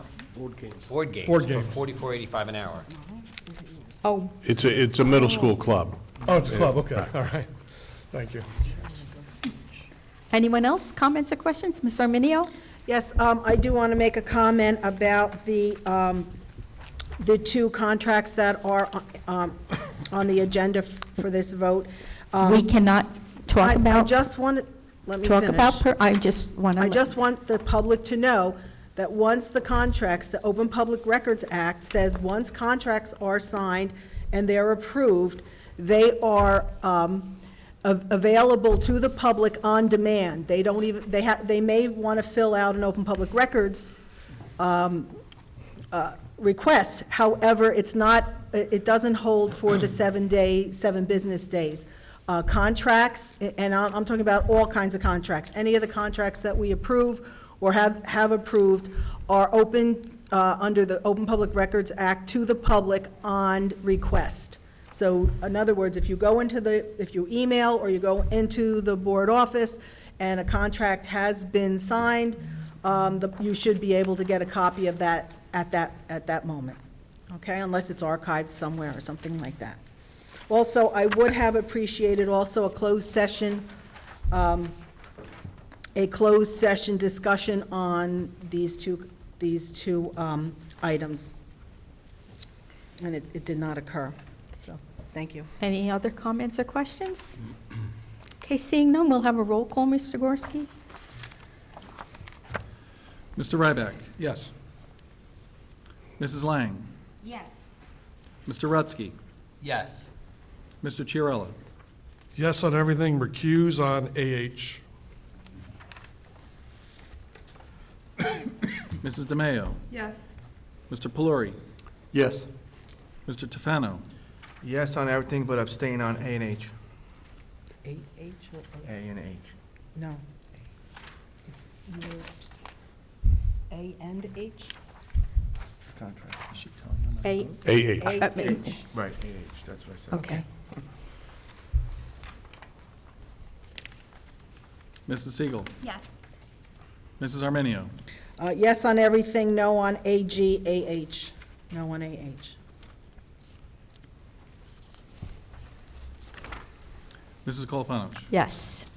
Madam Board President, personnel items A through AL has passed. Thank you. We'll go to the board action items. Mr. Goodall? Madam Board President and members of the Board of Ed, it is recommended that board action items A through L be approved by consent roll call. So moved. Second. Mr. Chiarella, Mr. Ryback, comments or questions for Mr. Goodall, Ms. Arminio? On E, board action E, is that the real role of school safety team? Can you explain that a little bit? Each school has a school safety team. They meet periodically during the school year to discuss HIB incidents in school, other safety or inclusionary incidents in school related to safety. And each year, the team is supposed to be professionally developed. So that's for that. Okay, and on G, the law enforcement memorandum of agreement between education and law enforcement officials, is this just like for overtime jobs? Now, it has nothing, it's really a share, that the police and the school district will share information. There's a lot of things, so it's ratified by myself and Ms. Koloponowicz and the chief of Monroe Township Police Department. So It's a shared information agreement. We've done this every year for as far back. Yes, I know, but Okay. I'm asking a question again.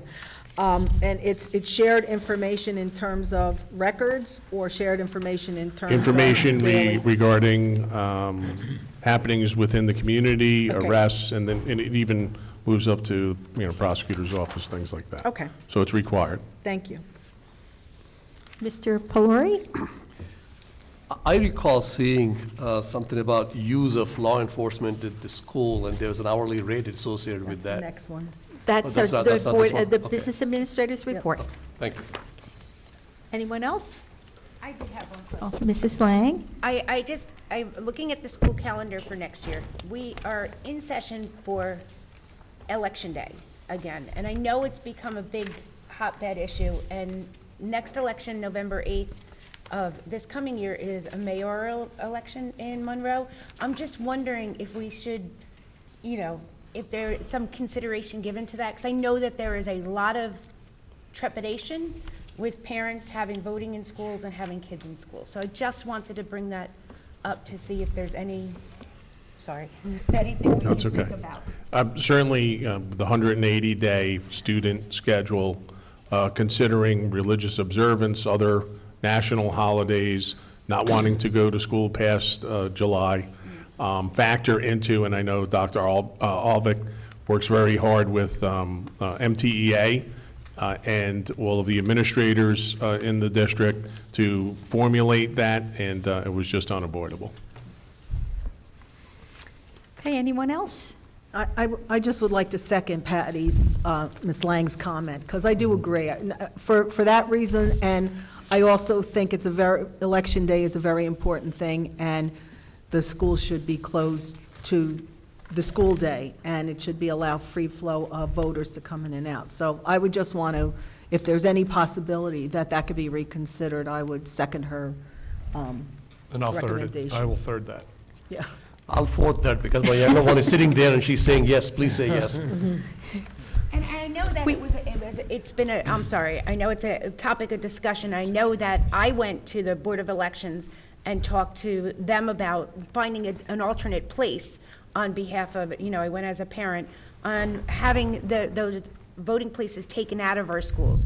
And we were basically poo-pooed. But I really think, like, as we're making our vestibules more secure and things like that, that we have to consider, our students, because it's just, even just parking, even just the safety in parking lots, even just the safety in when kids are walking, outside and drop off. The drop off for Brookside has to be incredibly affected because of the way you go into the voting machines. Absolutely. So when you're so if there's, I once again, I have to put it out, or if there's something that we can do as a Board of Ed to go to the Board of Elections again and bring it back up to them to get them to, there's plenty of places in the community that they could easily move the voting. So I just want to, it's one of those things. So sorry, again. I absolutely agree with you, and I think it's also when you factor in the point that people are overexcited on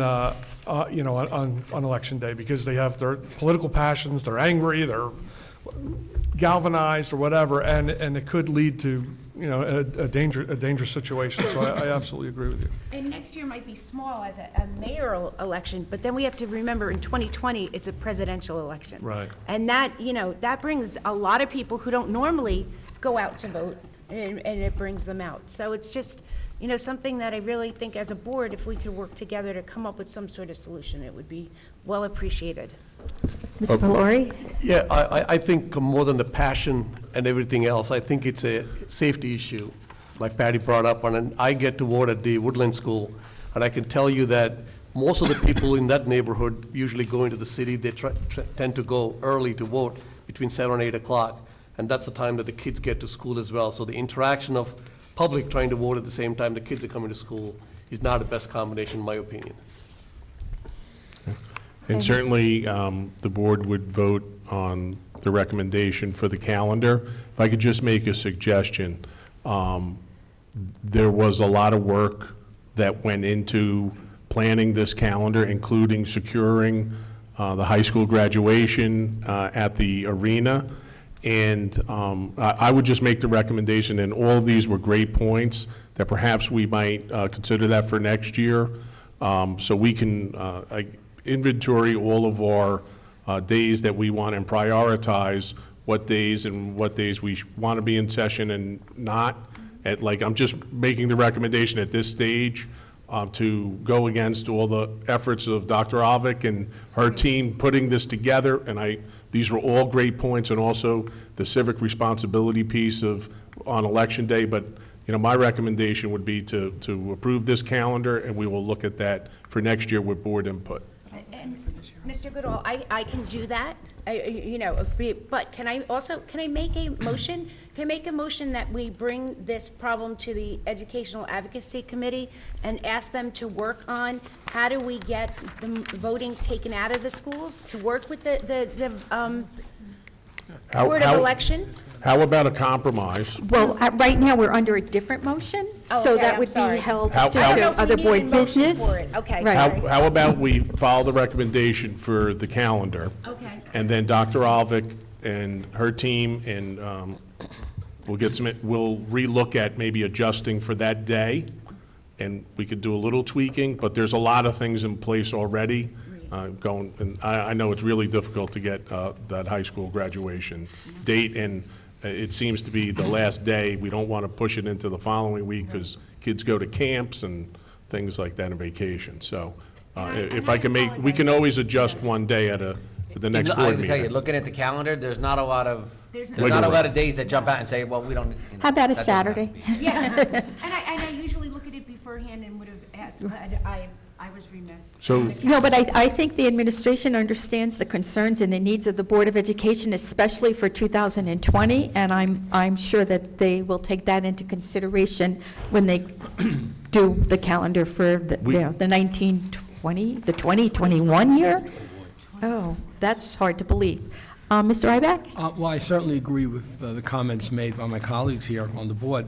But I do have a question, and I have a feeling that you're probably considering this already, Mr. Goodall. But as far as a security plan for that day, for voting, is there any way we can either work schedules or work with security to sort of keep the voting situation separated from the schools, the students, as much as possible? Dr. Alvick.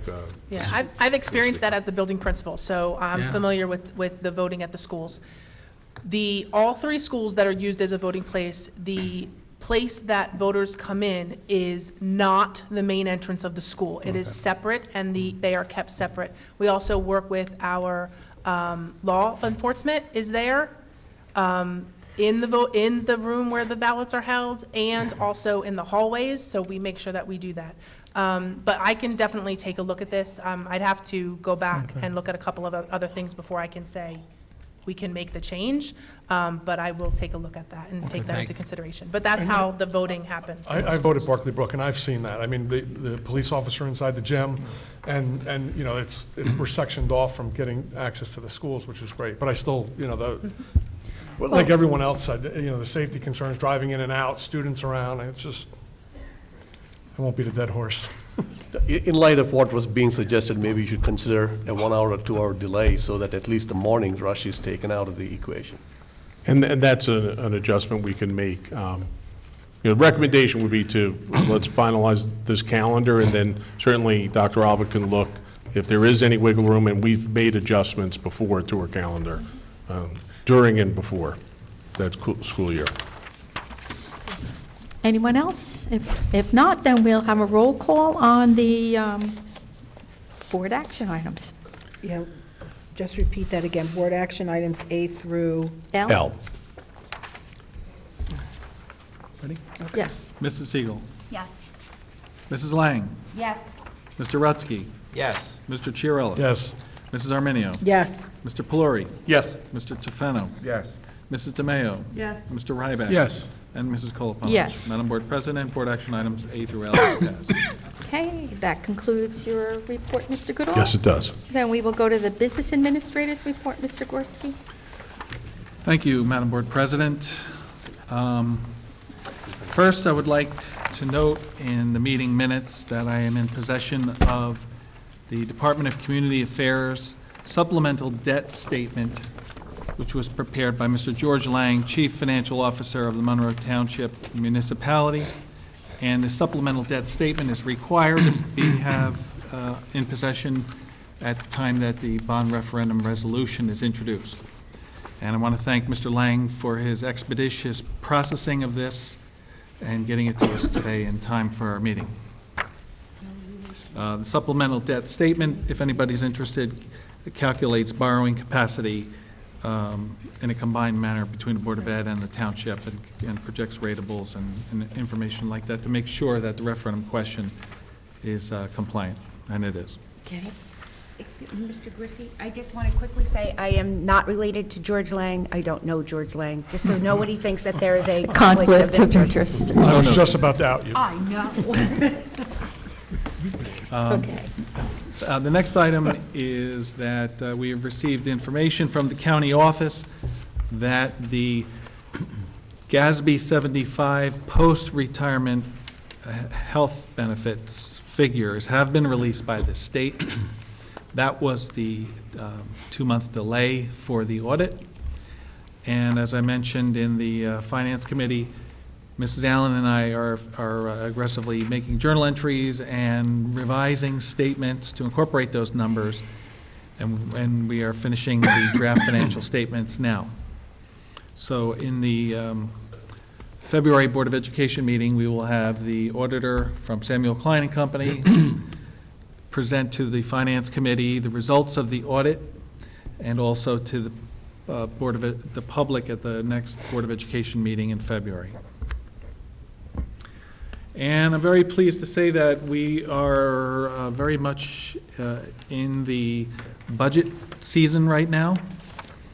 And Dr. Alvick and Mr. Goodall and I prepared a lengthy amount of information that's required to take to the county budget efficiency review.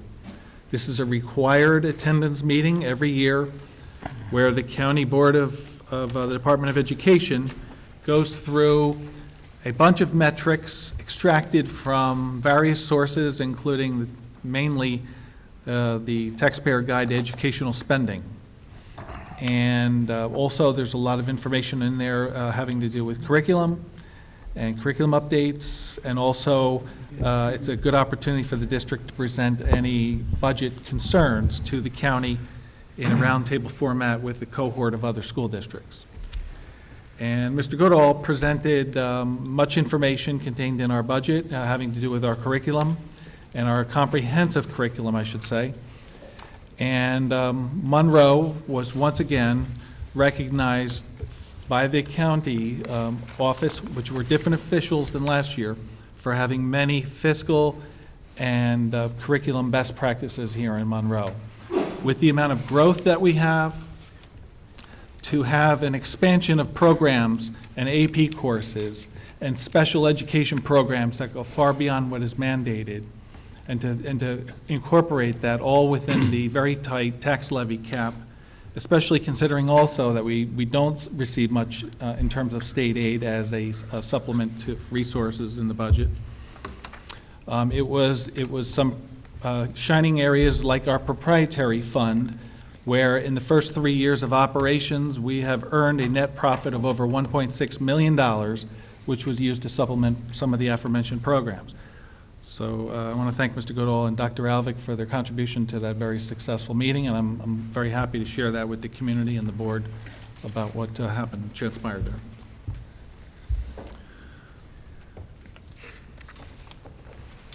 Madam Board President and members of the Monroe Township Board of Education, it is recommended that board action items A through O be approved by consent roll call.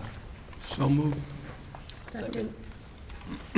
Who seconded over there? Mr. Pelori. Mr.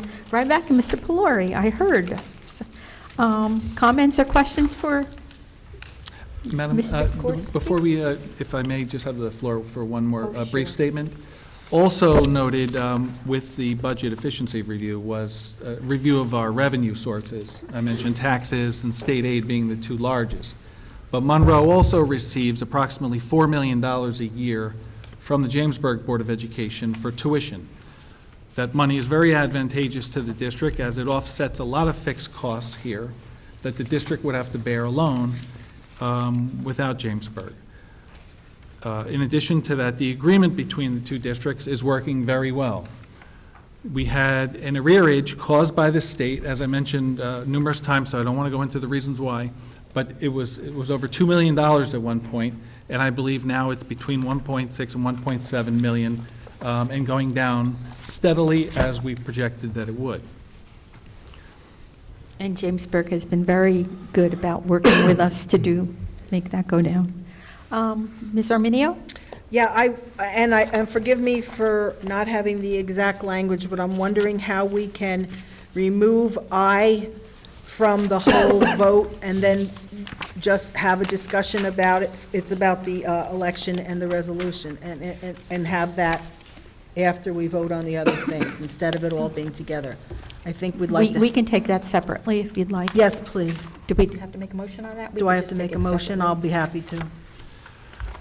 The board action items will be A through O, with the exception of I. I take believe I that. have the right to pull that from the business administrator's report and ask for a separate roll call on I. I'll second that. Thank you so much. We don't need a Yeah, a well, I motion don't- for yeah. that. Oh, we don't need I'll that. just modify my report. But that was good. Thank you. Okay. So So- any comments, questions on anything except for I? Ms. DeMayo? I would just like to thank the Monroe Township Education Foundation for the work they do and the grants they give in supporting our teachers and our schools. Thank you. Thank you. Anyone else? As Mr. I brought up in Polari? the previous session, the Monroe Township Police, $107 per hour. I'm assuming this is something that we're requesting the township police officers to provide services at an hourly rate. Is that correct? Madam? Yes. Yes, sir. We have a resolution on for tonight to approve overflow police services, which is an essential component of our security plan, providing extra officers from the township for security purposes at various sporting events, co-curricular programs if needed, and it is on an on-call basis and when there is a budget account for said money. Thank you. Anyone else? Ms. Arminio? Yes, on K, I'm just a little disappointed. I see that this is about the audit in the last board. We had requested that there was an RFP, a request for proposals, and I see that it was done. I didn't realize it was done on November 27th, and I'm disappointed that we only received one proposal that was in compliance with the board's specifications.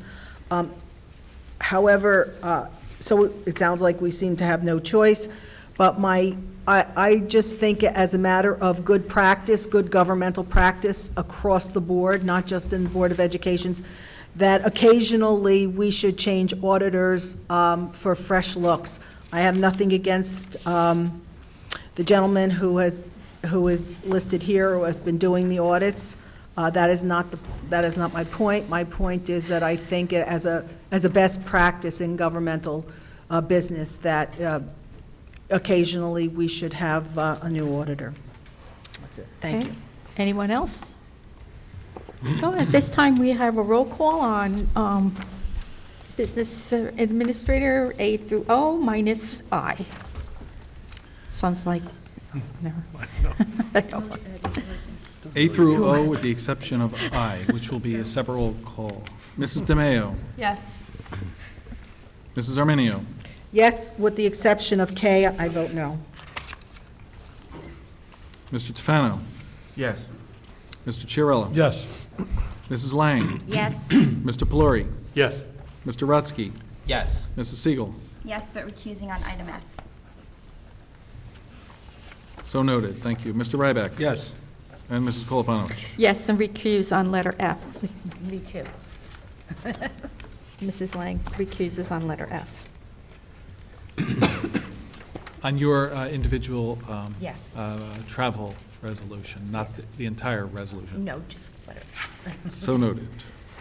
Madam Board President, board action items A through O, with the exception of I, has passed. And if it pleases the board, I will be happy to read I, or you have it already, we can just vote on it. It's 22 pages long. No, you could give a quick, it's a resolution regarding the special election, referendum election. You want to make a, Yes, ma'am. It is a question that has been created, starting with the survey that Dr. Alvick had spearheaded. to get feedback from the community on the last failed referendum. That was a near miss for an initial referendum project. By 143 votes, it was defeated. That information, as well as information from community members, as Mr. Goodall stated, as well as contributions from mainly the steering committee, determined that based on evidence and data, that the middle school is the district's top priority project.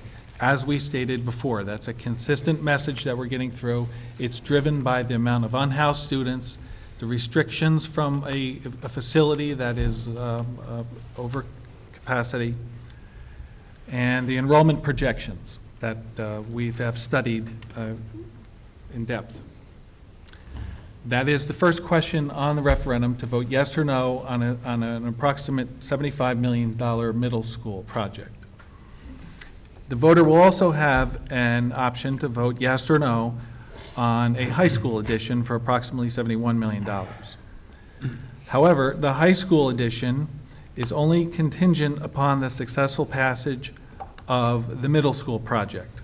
And again, that goes to the administrative recommendation to the board based upon evidence that the middle school project is the most dire project that we have. And it would harm the district to engage in a referendum and construction project on a high school and have elementary schools that are performing fine and have a gaping hole in the middle school's capacity to house students with parity and serve the community and the students in a way that we have historically with the sister school concept. So that is a little background on the resolution. And the entire resolution is here. The polling places are here. I want it noted for the Oak Tree community that we will have extra voting machines at Oak Tree to prevent the bottleneck that happened after work hours last year. And So we need a motion and a second to, yes. okay. We So need a. moved. Second. Are you moving this? And Mrs. Lang and Ms. Arminio? Yes. Okay, comments, question, discussion? I have a question, Madam President. Mr. Pelori? I think there's a lot of community members, at least some of the community members, are concerned about first approving the middle school and then only getting an opportunity to approve the high school. I think it may be beneficial for us to add a slide on the impacts if only the high school is approved and the middle school is defeated in the hypothetical situation.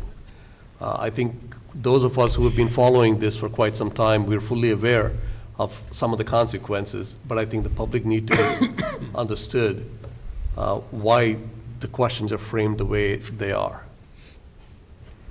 Okay. Anyone else? Mr. Chiarella? My problem with this question is that I think it's confusing to the public. I think that we're going to have people that go in and vote no on the middle school, and then the voting's going to be shut down, and they're not going to be able to vote for a high school, and then they're not going to be able to vote, even if they would have maybe voted for the middle school and the high school. Once they realize that they can't do that and it's shut down, they're going to be done. So I think we're going to lose votes that way. I think that we either need to have the ability to vote yes, and then vote backward yes too. So if they vote for the high school first, that they could then go back and vote for the middle school, or I think we're going to lose votes. Or we need to have one question where they're both in. So I'm doubting that this is going to change tonight, and this is probably going to go through as is. So I just want to be clear that we need the schools, and I am going to I'm still supporting the referendum, but I'm not going to vote for yes for these questions the way they stand now, not without those changes. Mrs. Lang? So when you first sent us the questions, Mr. Gorski, I reached out to you to ask for some clarification on things. And I was under the impression that they can still vote no on question 1 and move on to question 2. Is that now not available? Yes. Madam, Yes. to be clear, you can vote yes or no on either of the two questions. So you can vote no on question 1 and still vote question 2 and say vote yes on question 2? You can vote yes or no on question 1 for the middle school, and you can also vote yes or no on the second question for the addition to the high school. However, in order for the high school addition project to be approved, it is conditional upon the middle school project number 1 passing. Right. But it's not, okay, so you voted no on question 1, thank you, ma'am, goodbye, you know, out the door. You still have that opportunity to vote on question 2 for whatever way you feel. Yes, Thank and your vote would be cast It for would the be- high school only, and if the middle school was successfully passed, it would count toward a yes tabulation in that vote. And just as I'm thinking about the question, even if the middle school wasn't successfully, like, people could be voting and offsetting votes. If, you know, we have people who voted no on the Right. middle school, but yes on the high school, there is that chance of offsetting votes. And I think it will also, it just gives a different, you know, way of looking at it. So all voters can vote on both questions. And that's, I think, that's been one of the big confusions. I think people did not know that they could vote on both questions. And I think that's something that we have to clarify in the presentations. We have to clarify that on the website and, you know, the referendum page, and make sure that everybody knows that number 2 is consistent with making sure that number 1 passes first. Ms. Arminio? Yeah, I guess I still have trouble with that. I know that the, many members of the public have come out against the language here, and I'm starting to think that they have a point, because so what we're saying here is the board itself is judging that if the middle school doesn't pass, we're not doing anything for the high school. No. Wait a minute, may I finish, Yes. please? I understand, Mr. Gorski, your explanation is reasonable and understandable, and I agree with it. However, Madam President, at 8:25 tonight, you said it should be left up to the community to decide what they wish to support.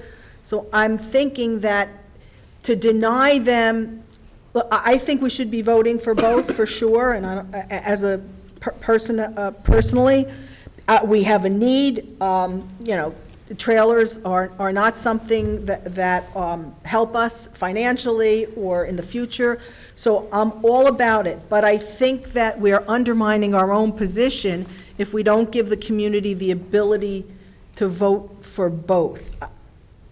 Meaning that, because I think it's confusing, maybe someone is going to say, oh, I really only have one vote, and I'm either going to vote for number 1 or number 2. They might not vote for number 1 because they want number 2, or they think, I just think it's very, very confusing. We should simplify it.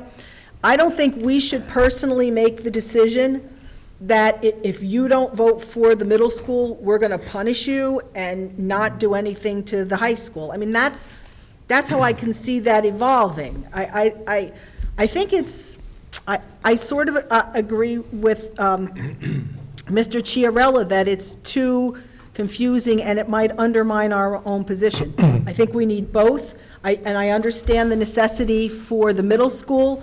I mean, the middle school had 48 new children in this agenda, and the high school had 24, but, so I get it about just the middle school, but I think we need both. I mean, we can't wait any longer.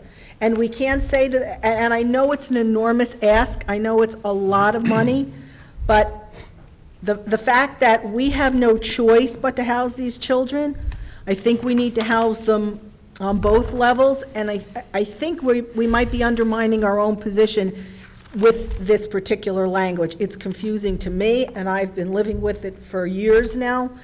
I don't know, I think we have to revise the question. And listen to, I was going to let Mike go Okay. first. Madam, thank you. We don't have the time to do that, do we? I think we. I would have to check with bond counsel at this point if it's permissible to revise this question. This has been a process that we've been engaged in with this question at the steering committee for months. And what the steering committee has determined is that this question does not combine both projects in a manner that there was a strong fear would disenfranchise the voter who could not afford that amount of price tag, who supported the middle school before, and we're mainly focusing on the retirement communities who represent about 55–60% of the community with that statement.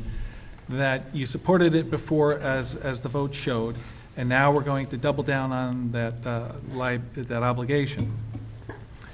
So it was separated, and we have stated emphatically that the middle school project is the priority, and it would harm the process, and I'm sure Mr. Goodall will speak more to this, to do the high school out of order and first before the middle school is addressed.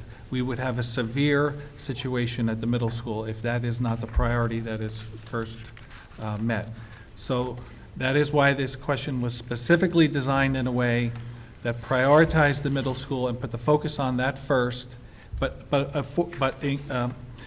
appreciated the democratic process and the survey results and what we've heard from the community, that they wanted an opportunity to vote on both, which we believe we've accomplished here in as straightforward a language as is humanly possible when you consider that it does involve some legalese.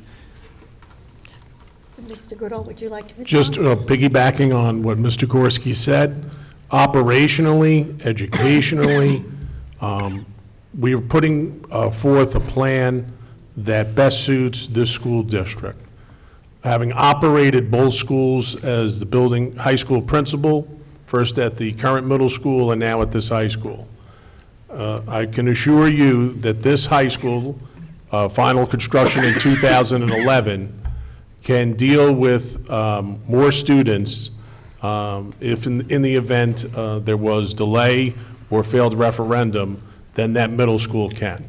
The access through hallways, stairways, locker rooms, gymnasiums, cafeterias, the real priority is on the middle school.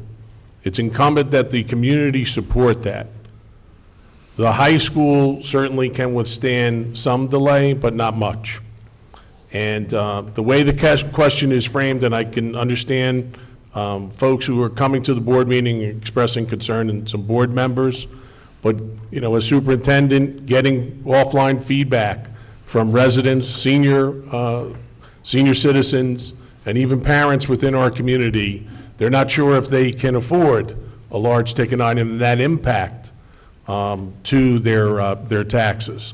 So I think it's a responsible plan to, when you take in all of the information and feedback that the steering committee has gotten, the administration has gotten, and I'm sure board members have gotten too, offline too, about people's opinions on this.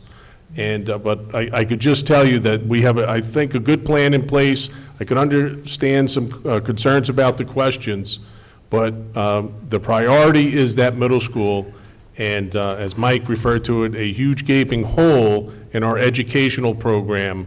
If you were building in addition to the high school and you have this great sister school system with our elementary schools, to just have that unresolved at that middle school would not be the recommendation of the administration.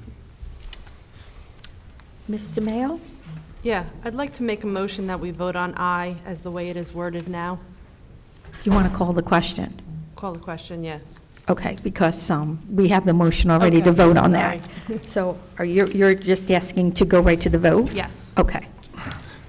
So would you please say that? I would like to call the question to a vote. Okay, thank you. So then we'll When, have a roll call when on a, aye. Yes, when a member calls the question, it ends deliberation on the question and goes directly to a vote, which I will be doing for Business Administrator Report, item I, the referendum question as presented. Mr. Chiarella? No. Mrs. Lang? Yes. Mr. Rutsky? Yes. Mr. Ryback? Yes. Mrs. Arminio? No to the language.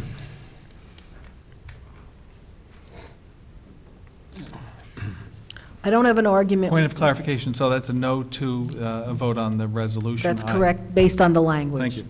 Mr. Pluri? Yes. Mr. Tefano? Yes. Mrs. Siegel? Yes. Mrs. DeMayo? Yes. Mrs. Kolopanovich? Yes. Madam Board President, motion, bond referendum question item I from the Business Administrator's Report has passed. 1, 2, 3, 4, 5, 6, 8 yeas, 2 nays. Okay. And we'll move forward, and we'll make sure that the public is as educated as possible. Kathy? Yes. Can we add a slide that says you get 2 votes? I mean, I think something as simple as saying you get 2 votes would help.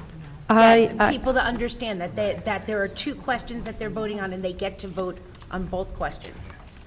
I think that would go a long way. That's possible, right, Mr. We will Mayor? work with Mrs. Smith to add a slide that can be instructional, but not a lead-in. Right. We certainly will look into that. Ms. Arminio? But as Ms. Lang keeps saying, that they can vote yes or no on both, but if they vote no on the first one and they vote yes on the other, it's a thrown vote. It's not going to... Not necessarily, Michelle. That is correct. Mrs. Lang's position is correct, if I may clarify. If a voter, under a hypothetical circumstance, only wanted to vote on the high school, Right. and they wanted to vote yes on the high school, they would go into the voting booth, they would ignore question 1, and they could vote yes on number 2. If the total of the bond referendum votes is such that the middle school project number 1 passed, their vote would be tabulated in the yes/no totals for the high school vote, and it could contribute to it passing for the high school part of it. Right, and I get that. What I don't think the public gets is that if in total, let's say people just come in and vote for the high school. In total, if they can vote yes, but they still may not get the high school, even if the high school vote is more than the middle school vote. Yes, ma'am, that's correct, and that's why it's in bold language on there, and it will be on the That's sample fine. ballot, and it will be in the voter booth, that it is contingent upon Supporting number 1. number 1 The passing. middle school. And there's also an explanatory statement at the bottom, which also adds language to that same effect. I hope you are correct. Like I said, I have no argument with the situation and what we're asking and everything that Mr. Goodall said, but that wasn't really the point of my concern. My concern is the language and how it is going to be interpreted and the expectations of what the votes mean. And I think, again, if we fail to do that, if we fail at the expectation, again, we're talking about, we've heard some people talk about trust and transparency, and, I just am concerned, that's all. But I'm glad it passed. Let's move forward. If I may, Madam President. Mr. Pelori? I think the community, having been to a couple of these community outreach meetings that the administration is having, first of all, I want to congratulate you on the amount of time you're spending, and I also the proactiveness. And I contacted several senior communities, and they all said that, Mr. Goodall, you reached out to them. I'm very impressed, and I want to thank you for that.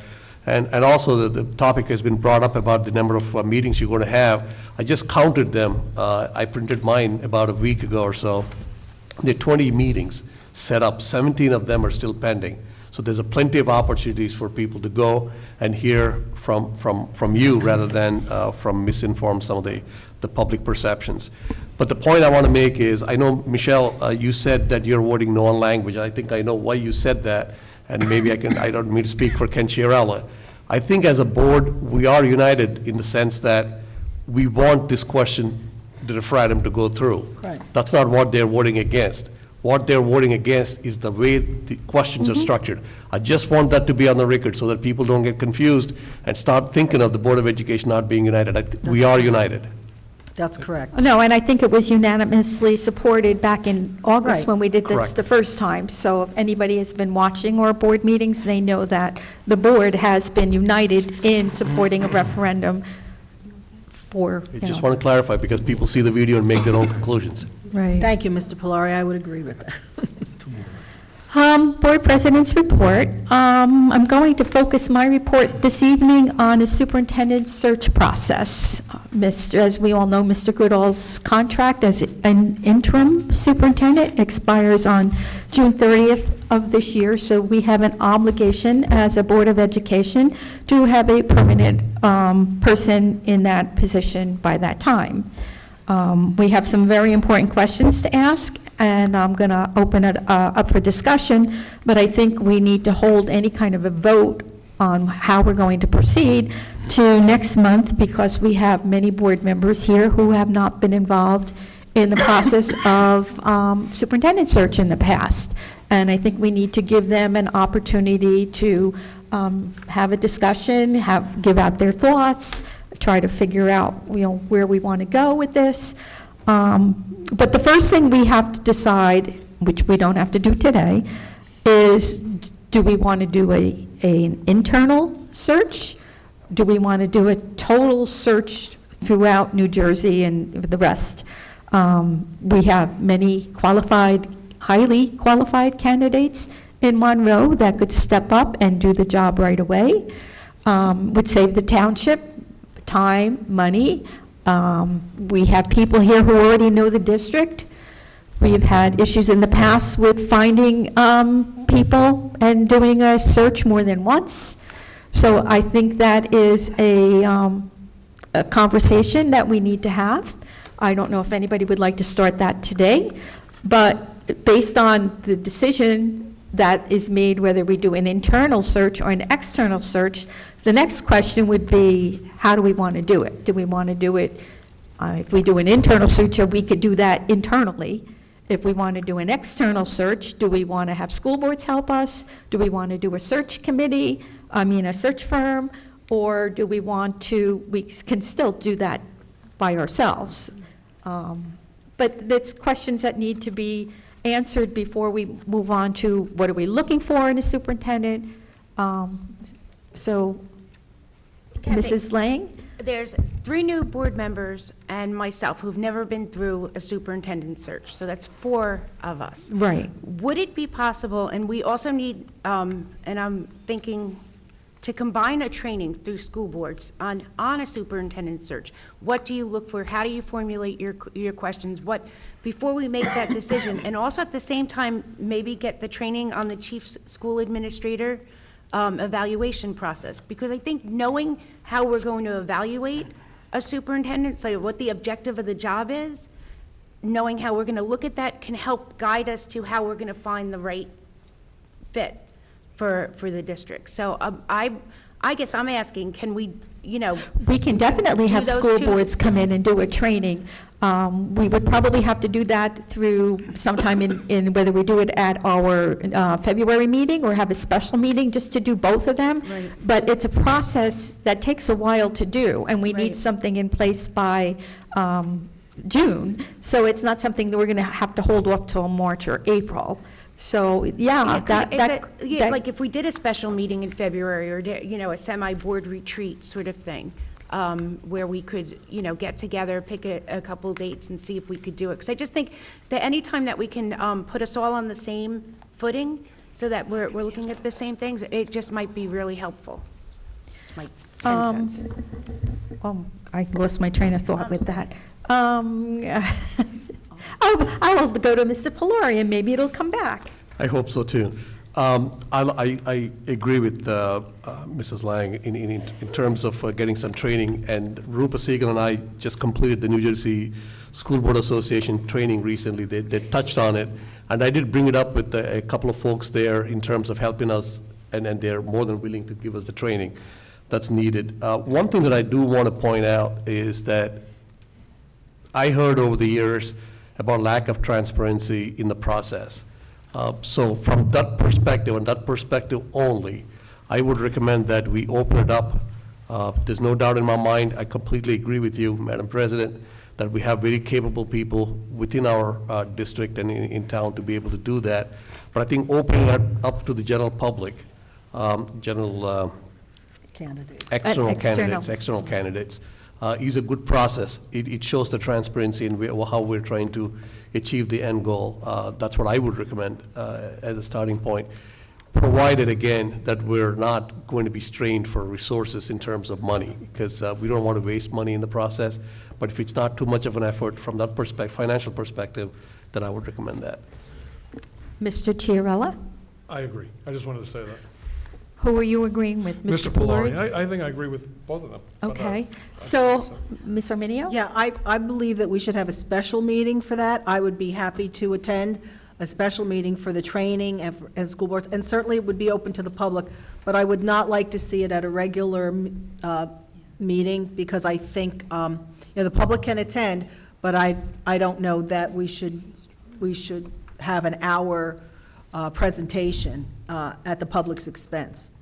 So if we want that, I think we should take our own time to do it. And, of course, it would be open to the public, because it would be a Right, all our meeting. special meetings Right. are always open to the public, So, and I I would would recommend that. would agree with that, because I think, we don't want to rush through this process. This is something that I think there's going to be a lot of questions, especially with the new board members. They're just only 3 weeks new. They haven't even gone through a lot of different things or an evaluation or anything, so I think it would be helpful if Mr. Gorski can see if there's any kind of, school boards can attend, but dates that you could send out to see if board members would be able to attend a special meeting sometime in February. I'll be happy to. And we'd like two things, as Ms. Lang presented. The superintendent search and the superintendent evaluation. And what I had lost train of track was that the superintendent evaluation is different this year. Yes. So, Right, so we would need right. So I don't think we have to take any motions or anything like that. We'll have Mr. Gorski send some dates out, see when we can do that. We'll have him call school boards, and we'll work and start getting some training. Okay. Do we need to do anything, I'm sorry, do we need to do anything with regards to whether or not it's an external or internal search? Because I think that might need a vote. I'm not I sure. think we could, if we had something before the February meeting, Oh, a gotcha. training, then that's something that could come out. Okay. And then I think we'll have the discussion after the training. All right, very good, I'd thank rather you. do that than decide how to do it and then have training. Yep, sounds good. Okay. And on a slightly different matter, being that Mr. Goodall is an acting superintendent and we're halfway through, is he not entitled to, like, school boards has always recommended, like a pre-evaluation or sitting down with him just to go over some of the goals and things? And we've not done that in the past, and I think we've always been remiss in That's a good point. and having that. Mr. Ryback and I can sit with him, or he Well, can no, sit I with would like the whole board to We can't do that as a whole board, because then we would have a public meeting. I don't know. I think we'd have to ask Mary that question. Okay, that's fine. I Yeah. think what Ms. Arminio is getting at is just to make sure that, You have closed that Mr. Goodall is fully informed as to what our goals are and what we've been expecting of him, so that when we have that sit-down, That's right. that he's not saying, whoa, I didn't know I wasn't satisfactory here, or I didn't know I was excelling here. This way, he knows going in, this is what we expect, and this way, there's no surprises, there's no secrets. And I think it also benefits him, because he's able to prepare for that for the second half. And that could be a closed, that could be a Right, closed session. we could do that Yes, for sure. in It closed wouldn't be in session public, governance. correct. So that would not be a problem. But I will check with Mary to make sure how that process would go. Okay, well, school boards is recommended, and I know we have, as a board, have not done that. And in June, when we talk about evaluations, we've always fallen short of having had the discussion and communication. We've had many trainings here with school boards that they recommend that, so I think there shouldn't be a problem with that We process. still want- Thank you very I much. personally wouldn't want a superintendent sitting in with us saying, I didn't know, I Right. didn't know that you guys. And thought we've this made or that mistake in the past. No, yeah. Just, I think Patty brought up the point about retreat. Retreat sounds like, we're going to Aruba or Hawaii, but that's not. We are. I think it'll go a long way, even from a public perception as well, if we can set up a meeting where we all sit together and kind of come up with goals and objectives that we want to accomplish as well. Obviously, the super search is one of the important ones. Maybe that's a venue for us to discuss other things that we want. Well, we do that in September, I believe, is when the board discusses goals. Okay. So that's what we're doing right now. One of the goals is to have a superintendent in place for, June 30th. But when August, September comes up, we will be revisiting our goals for next year. Thank you. Anything else? Any more comments or questions on regard to the superintendent search? Because we're at the board president's report. I have one more thing. I Okay. just want to make sure that Mr. Goodall understands that this is not about him, or this is not anybody saying that they're. I completely understand. About the search. The board has to do their diligence. It's right. important moving Exactly. forward. And It's at a the end of the process. day, I mean, it could be a thing where we Thank you for the love consideration, one but- No, and we're I with. spoke to Mr. Goodall It's a song. yesterday that I would be bringing this up because I didn't want to bring this up and have him feel uncomfortable about it. So it's something we have to do, it's a goal, we need a permanent superintendent, just want everybody to be comfortable as we go through the process. Madam President, can I just ask a question on timing? Yes, So, Mr. because I have been part of a superintendent search in the past, and it can sometimes be time-consuming. It can be very time-consuming. So if we're going to start with training in early February, we're going to talk about it at the February meeting, what if we're not completed by June 30th? If we don't have a decision by June 30th, can we extend that into the summer? We can do that. We can also give Mr. Goodall an extension of his contract, whether it's another year or another 6 months, because going back to the last superintendent, we did more than one superintendent search. So that delayed things a lot. So if that happens again, then, it could be past June, but there is an option to give him an extension, and we will continue the process. Gotcha, okay. Just didn't want to feel anxious and pressured that we have to be So completely done. so by you're June. not anxious, I'd be willing to do whatever the board asks me to do for the continuity of the district.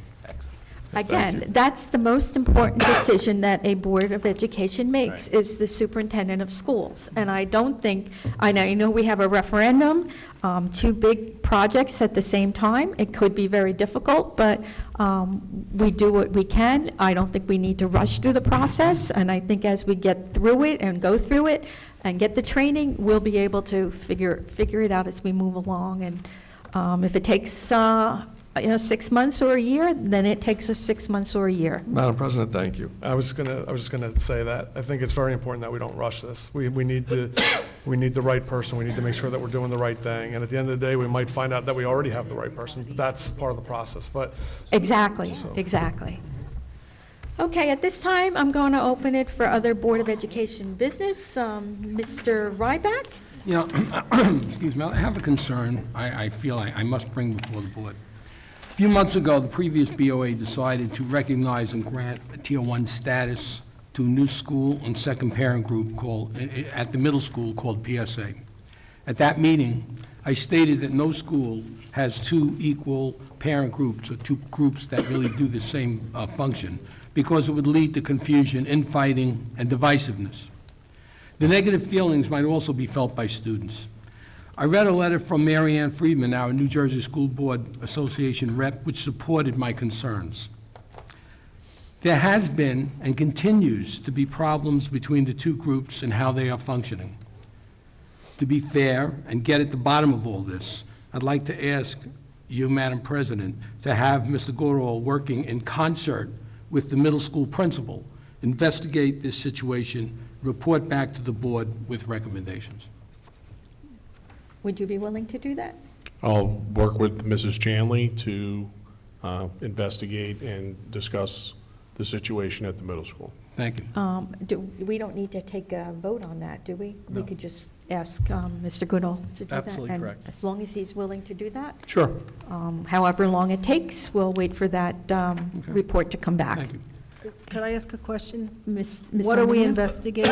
I mean, it was a board, it was a vote from the last board, so I don't, specifically, what are you looking for, Mr.? Madam, if Ryback? you can ask Mr. Ryback. Well, there's been some issues in that school between the 2 groups, and nothing seems to be resolving itself. And I think at this point, it warrants the superintendent to look into it. But are they both, if they're both viable organizations, I don't understand what, I think if what I think you're saying, if there's been some concern about different events, that may just be a scheduling issue, if That's they're more than- viable. More than scheduling issue.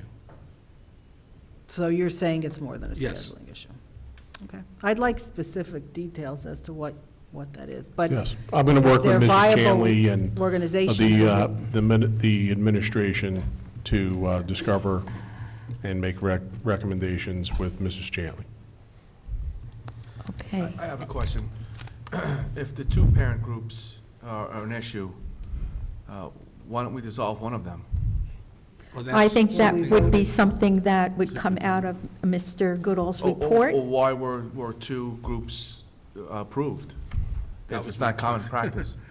That was brought up, and I had expressed my concerns about two groups really doing the same function, and there seems to be a lot of problems between the groups and in that school.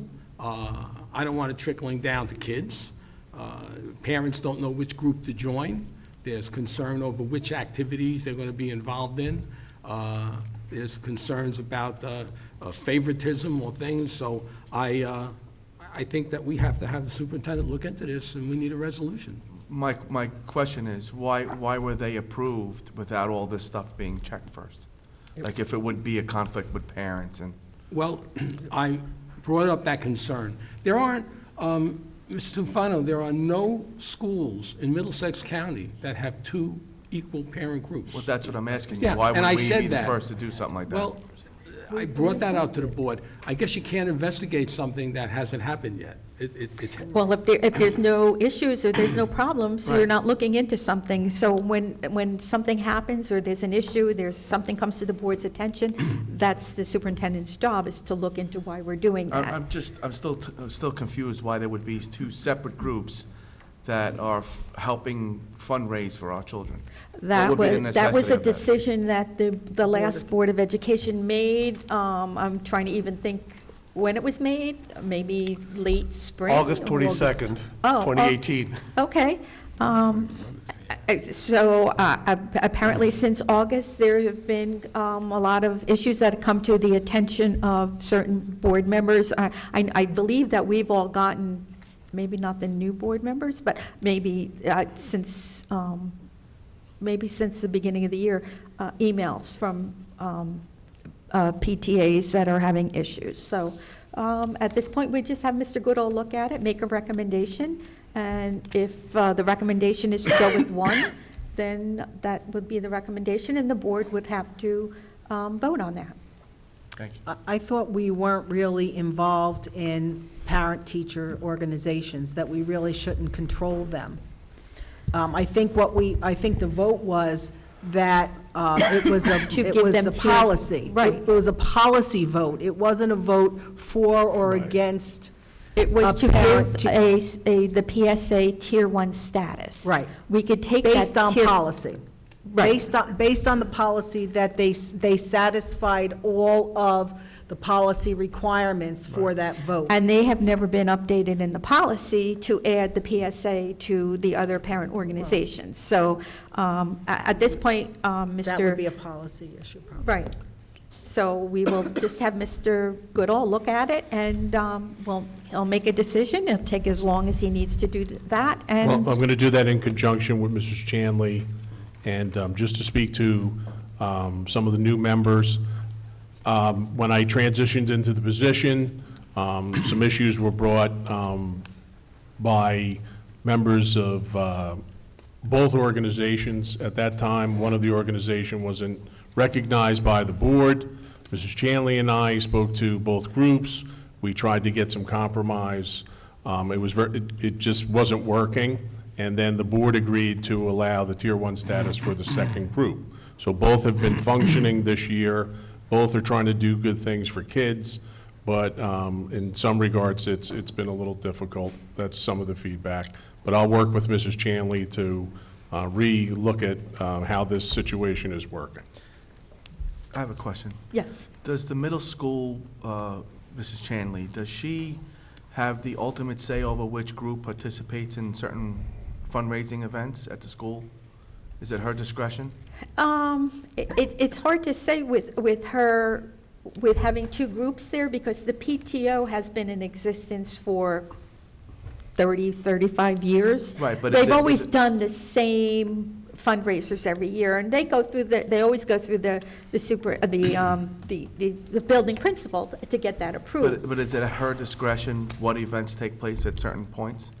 I think the problem is that the organizations don't feel like they're being treated fairly. All right, but you didn't answer my question. Is it her discretion, 100% of when she runs that school, is it her discretion to approve or not approve certain events, timing-wise, fundraising-wise? Does she have that discretion to okay it or not okay it? Is it 100% up to her discretion, or are other factors involved? Yeah, but Mr. Goodall, do you have an answer to that? Because Typically, the principal works with all of their parent organizations.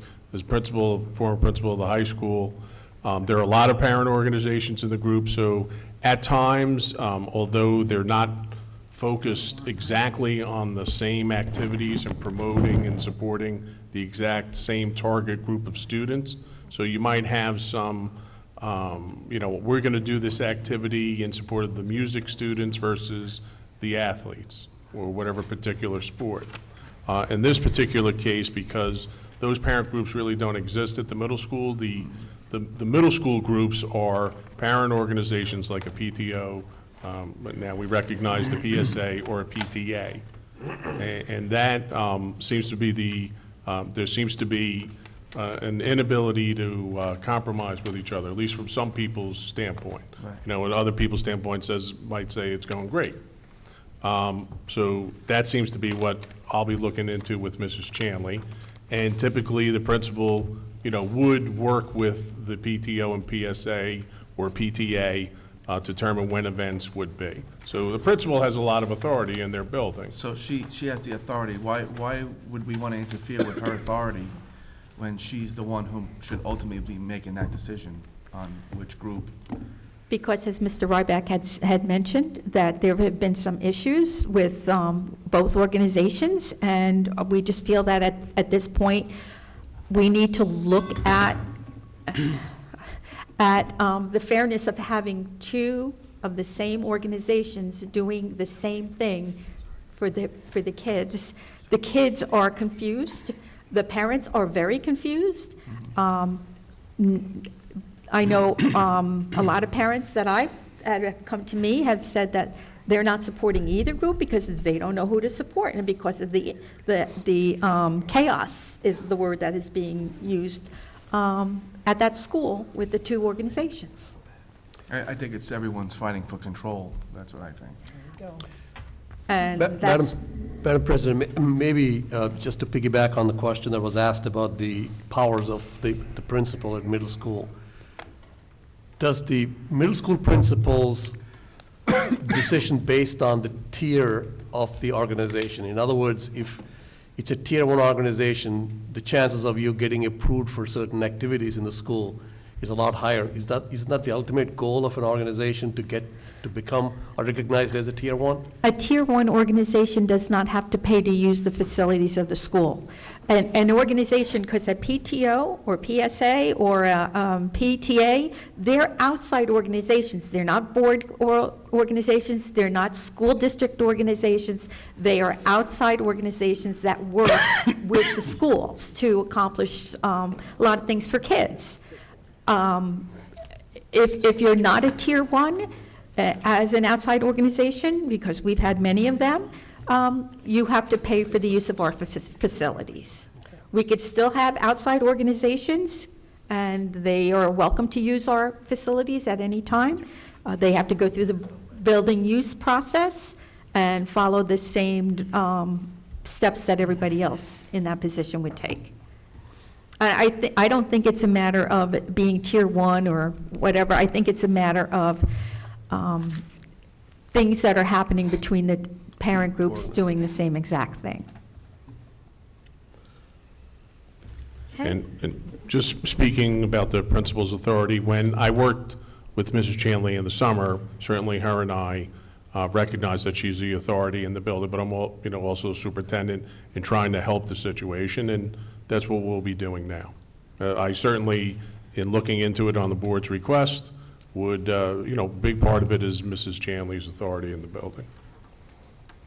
Mr. Chiarella, did you have your hand up? Yeah, my question is, you said they do not feel that they are being treated fairly. So being treated fairly by whom? The principal? The building administrator? Mr. Ryback, because I know you've gotten a lot. I just think that situations like this will create that kind of feeling of not being treated And I think fairly it's because both they're both vying for organizations. fundraising things. So then I would ask Mr. Goodall, then if you're going to look at that and investigate, then part of the determination should also be the financials. How big is the membership of each group? How much money have they fundraised? How much money have they given back to the students? And I think then we can make a good comparison about which group should survive this, if that's what we're going to do here. If that's the ultimate goal, is to remove a group, then we should have some parameters around how to measure that success of that group, because obviously the most successful group should be the one that survives, I would imagine, because we want to do what's best for the children and the teachers, since it's a parent-teacher group. So if we could do that also in conjunction with that investigation, I would appreciate that. Okay. That makes sense. Madam President, I think, Ken, with all due respect, I don't think it should be the board's intention to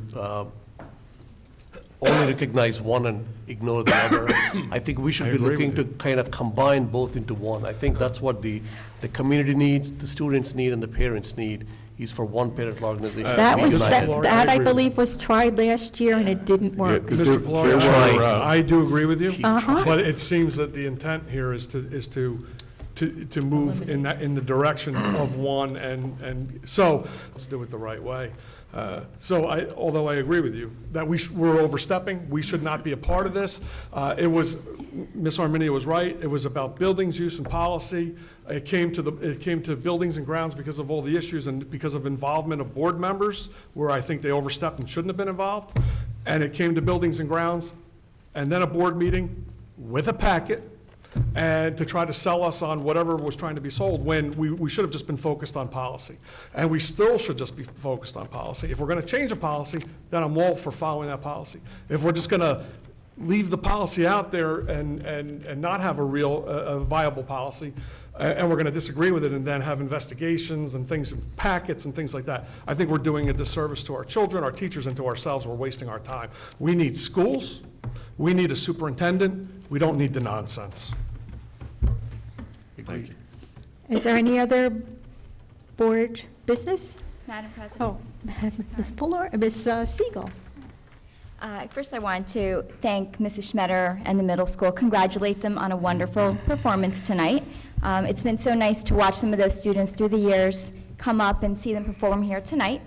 And I also want to congratulate the two high school students that did a phenomenal job on presenting their portfolios around the STEM Academy. I remember when the STEM Academy was just a vision, so it's really nice to see how far it has come through the high school. So I do want to say that. And then I also want to piggyback to what Mr. Pelori was saying before, that he and I attended our school boards training 2 weeks ago out in Princeton. It's part of our first year training for new board members. And I have to say it was a phenomenal experience for me, being on this side of the board and really being able to understand how and why decisions are made at this side of the table. So some of the topics, just to give the public an idea of what was covered, were topics around board governance, school law, finance, advocacy, and we did a lot of in-depth training on learning about the roles of a Board of Ed member, learning about the roles of the president of the board, the business administrator, the superintendent, and how we all collaborate together. So I thought that was very beneficial, along with the fact that the training was broken out into smaller groups, so we had the opportunity to really network with other new board members and get an idea and a feel of some of the challenges that are out there at other board districts. You know, North Jersey is different from South Jersey and Central Jersey, so I thought that was very valuable in the school board's training.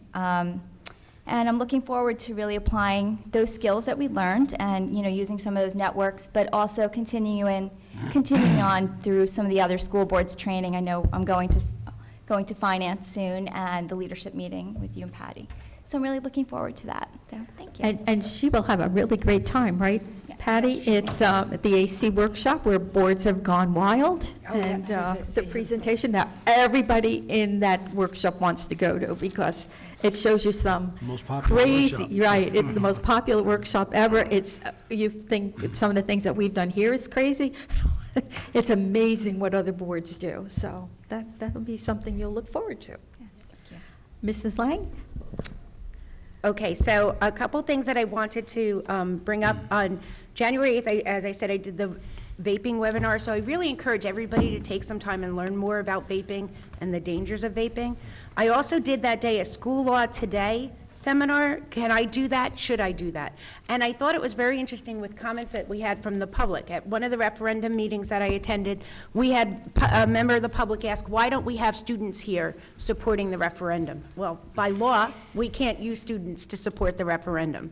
And we're not actually supposed to say vote yes on the referendum. So they talked a lot about those sort of things, what as a board member you're supposed to do, and how there is that very sticky wicket of what you can post, even on your, you don't give up all your First Amendment rights, but you have to be really cognizant of what it is you're portraying out to the public as a member of the board. So that was fabulous.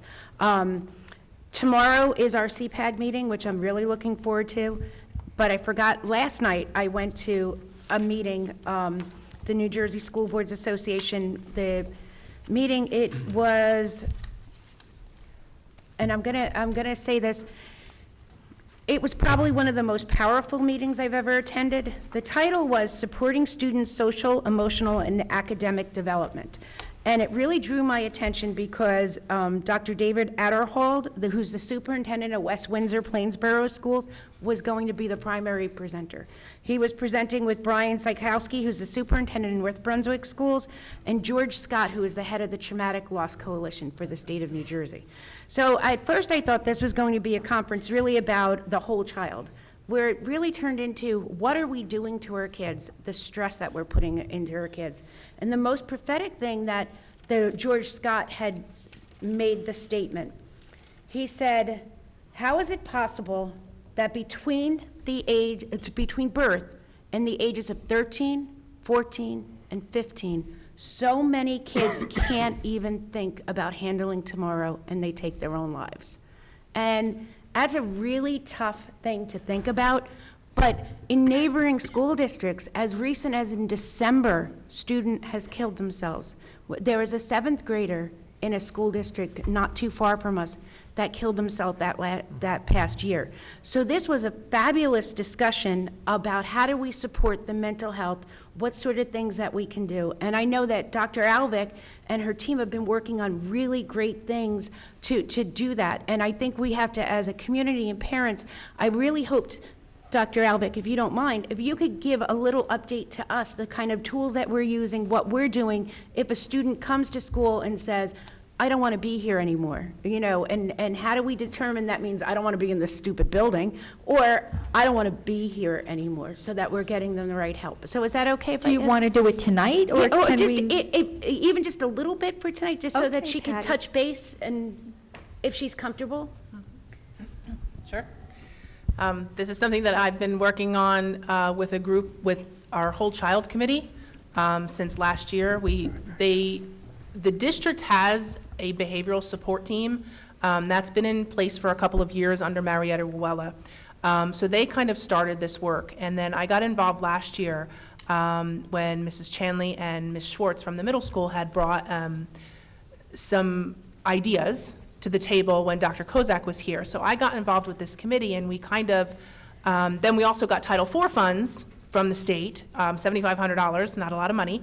But I said, okay, great, we can use this, and we can start thinking about the whole child and school safety and how it relates to school safety. That's really what this is about, and how we're protecting our students. So last year, we put together this team. We created, and I think I presented it at one of the board meetings previously, but we figured out 4 tiers of things that we were working on. One tier was how are we going to support all children, and we're doing that through, you heard a lot of it tonight from the elementary principals, through our mindfulness work with our students, the growth mindset work with our students, just trying to give all students that benefit of how to deal with things that are coming up, how to deal with the anxiety, how to deal with anxiety from school, from outside of school, wherever it's coming from, but how can we help them and give them the tools that they need to be able to do that? Another thing that we worked on was more support for small groups of students. So we have students who are dealing with a loss in their family, students that are dealing with divorce, students that are dealing with moving, students that deal with their own anxiety, students, any type of small group, and working with our guidance counselors to ensure that they have tools and that they have resources to be able to support students in those small groups in their schools.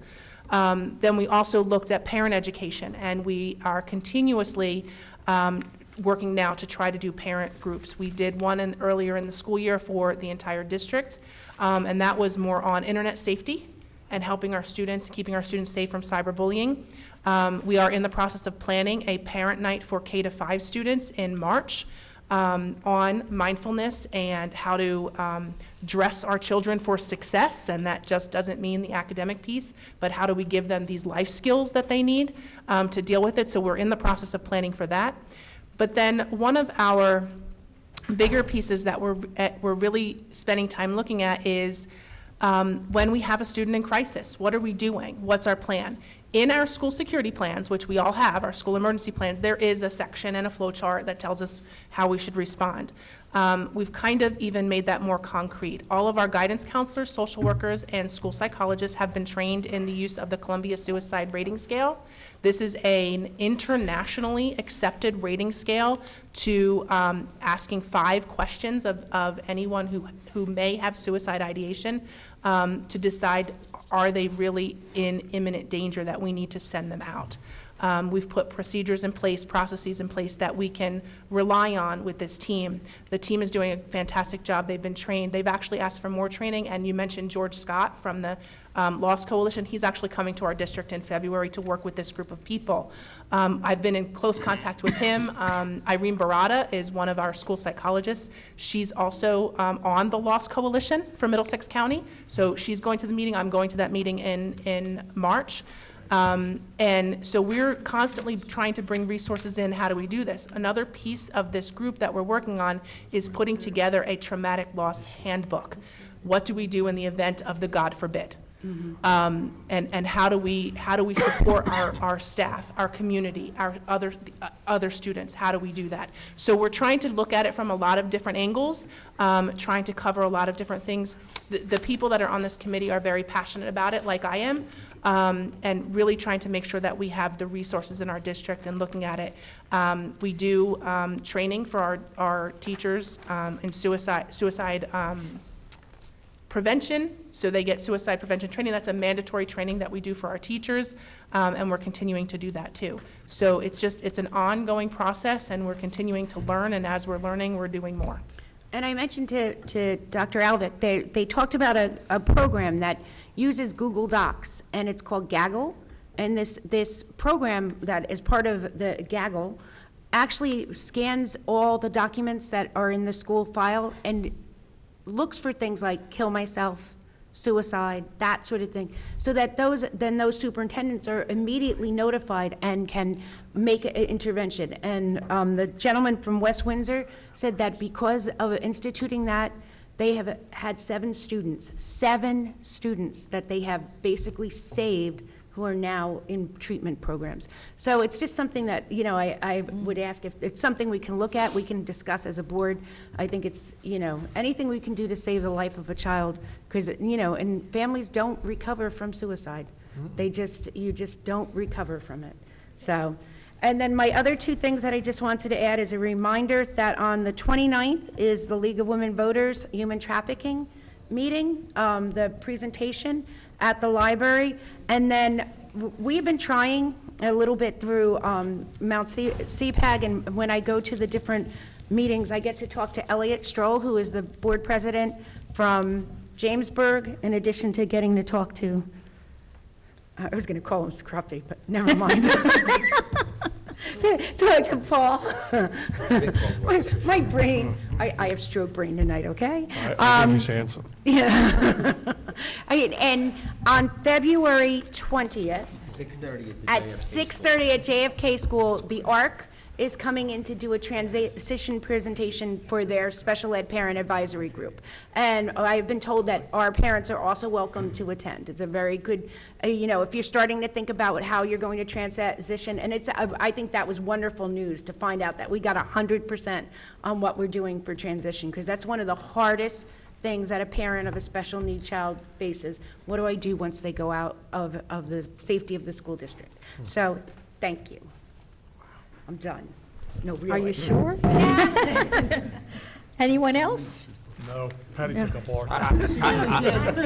I'll take a moment. I'll say that that's just a great, sort of special little report, and Dr. Alvick, your passion on that topic, I mean, I don't know how much prep work you took to prepare that. You just sort of rattled it off.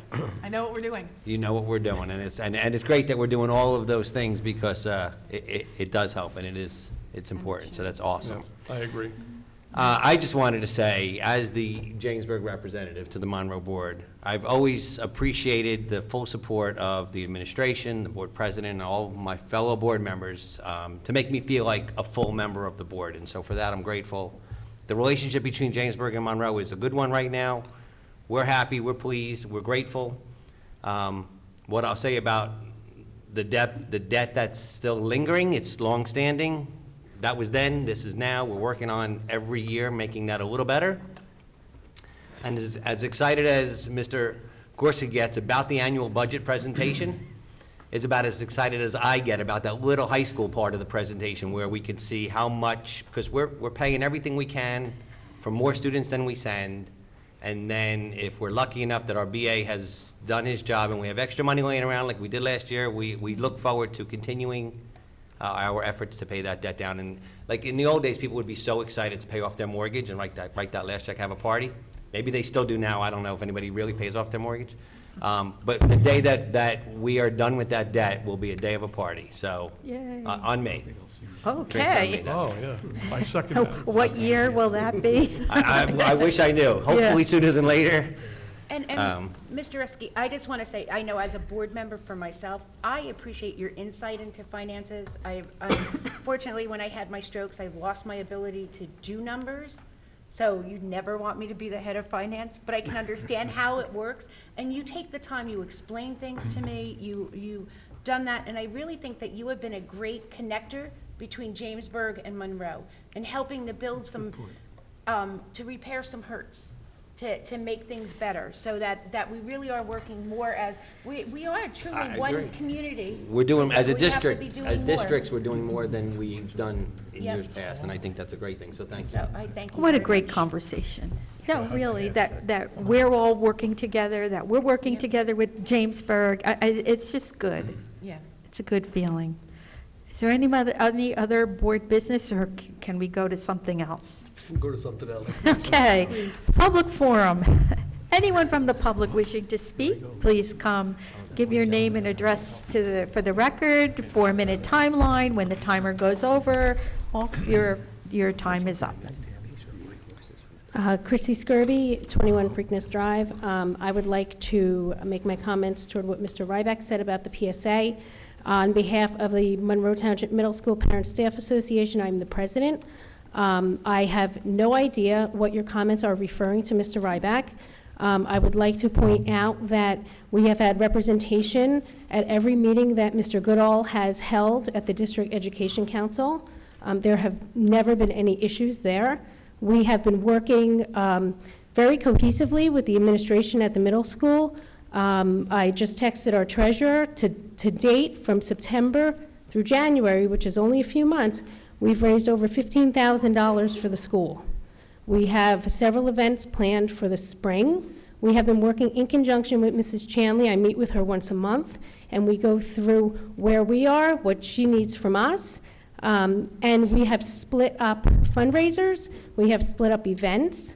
Mr. Ryback, you came to the PSA meeting this week. What you saw was a room full of parents interested in hearing Mr. Goodall's presentation for the referendum. We had a very good showing of our parents there. It was a wonderful meeting. I thought it was an excellent turnout. It's exactly what a parent group should be doing. I don't know what emails you are getting and from who. It's very concerning to me. I would like to sit down with you and perhaps Mr. Goodall and Mrs. Chanley to find out what is being said about our parent group, because we have been doing everything in accordance to what Mrs. Chanley has been asking us to do. You have not received any emails from us, Mr. Goodall, with any issues that we've had.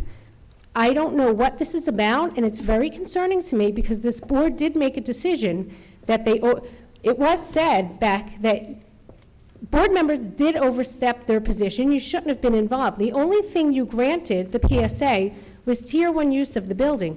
We are a nonprofit registered organization in the state of New Jersey. We have our 501c3. You can't disband us. You can't make us non-exist. You could take away the Tier 1 use and we don't use the building. We've used the building one time this year. That was the parking lot for a clothing drive where we raised over $800 for the school. If that's what you want to take away from us, then that's on you. You're taking away money, free money that we donate, parents raise for the school. So there's two parent groups. We have not had competing events. We have not had competing fundraisers. It has been, to me, I thought it was going along fine. We have a very strong membership. We have almost more than half, probably 3/4 of the staff that joined our organization. We are a viable parent organization that has not done anything wrong in the eyes of the administration. I don't know, Mr. Goodall, do you have an issue with our organization? It would be the first that I've heard of it. I've gotten no communication from you. I've gotten no communication from the principal that there's an issue. I have no idea what your comments are, Mr. Ryback, and it's really disturbing.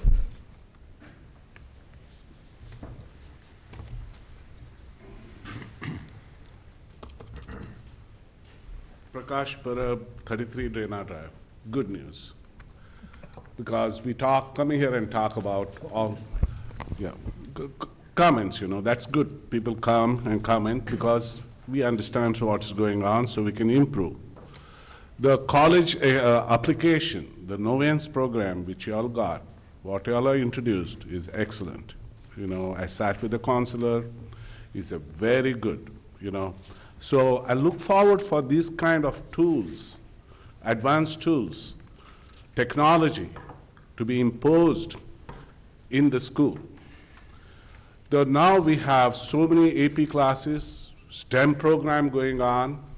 Want children to join and get advantage of it because the world is changing. World is changing, and we also accommodate the children, who want to become carpenters, engineers, plumbers. That's fine, but world is changing. New technology is coming. There'll be entire change. Revolution will take place. When the cars came, the horses were disappeared. Things are going to come. So what has happened in high school, we have good program, and we are making it better. So we want the children from middle school to move and take advantage of it. So I want some good speakers at middle school to motivate the children, talk about advantage of STEM accommodation. If they want to be, don't want to go to college, let's have motivation speakers for them to find out what small businesses they can start immediately after going off to school. So I think we should do it at middle school because I want to see that there are VIA-Go program, not many students are joining them. So I want them to join, as well as the dropout rates from the AP classes have to be decreased. We have to understand why children are dropping out of the AP classes, whether it is teachers or it is a student, where the gaps are, so that our students can take advantage of it, So those are my comments. Now coming to the seriousness, I want BOE administration, when you come and recommend to the BOE, the referendum, want to think of Plan B too. So has the administration has thought about the Plan B? If we don't get the proposal 1, we are going back to 0. So if the proposal 1 passes, very good, but proposal 2 doesn't passes, what is the Plan B for these two scenarios? So So come when you all are talking, because same question I'm going to ask when you all come and present. I'm going to support you all, but same question I'm going to ask, what is the plan B for scenario 1 and 2? So I don't want the answers today. So it is good, come prepared so that when we go and talk about referendum everywhere, we have also say, we want this plan to go through, guys. We want yes on both proposal. But some parents are going to ask, what is plan B? Okay? So thank you very much. Anyone else from the public? Okay.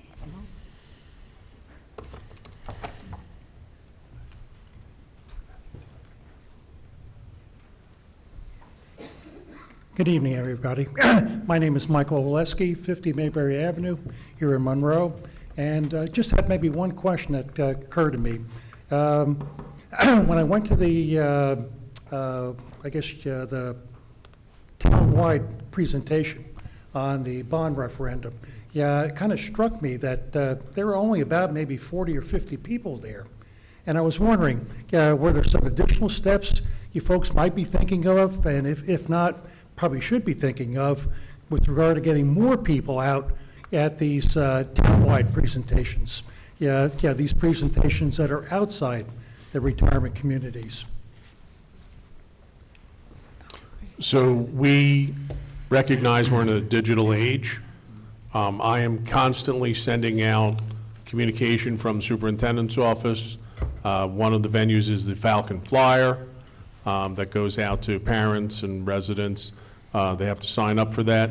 And if we get breaking news about something, we send out what we call the Falcon Express.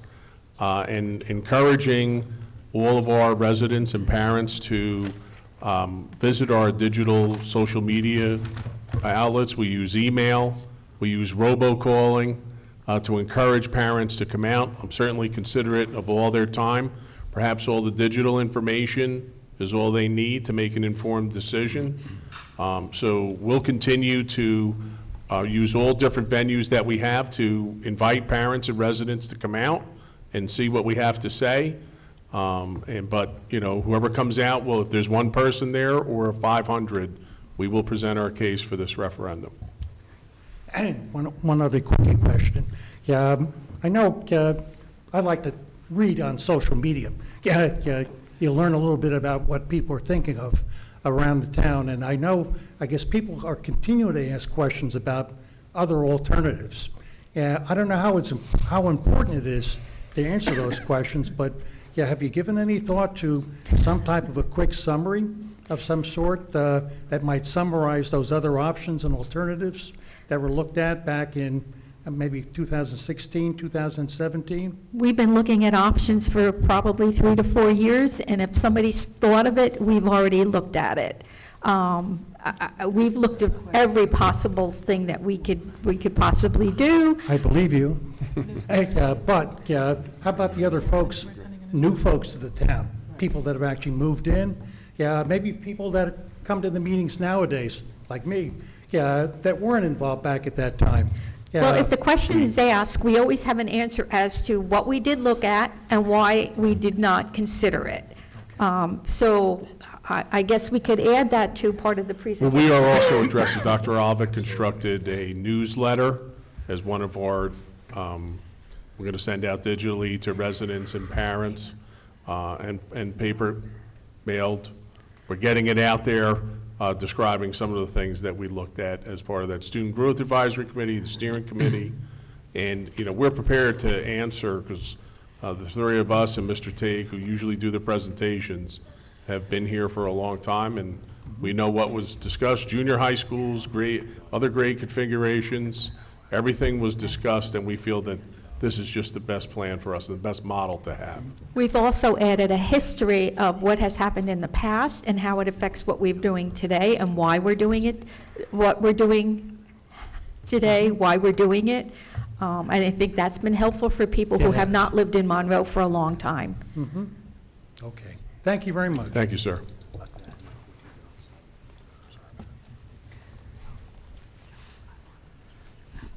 Betty Sabarito, 2 Barrymore Drive. I have a question and then some comments. On the agenda, and this may be like bylaws, the first public forum is usually before the superintendent and the president's report, but those items aren't listed always. So how do you know if you can come and speak about something if that's done before? Is there a reason why that public forum is done before those two reports?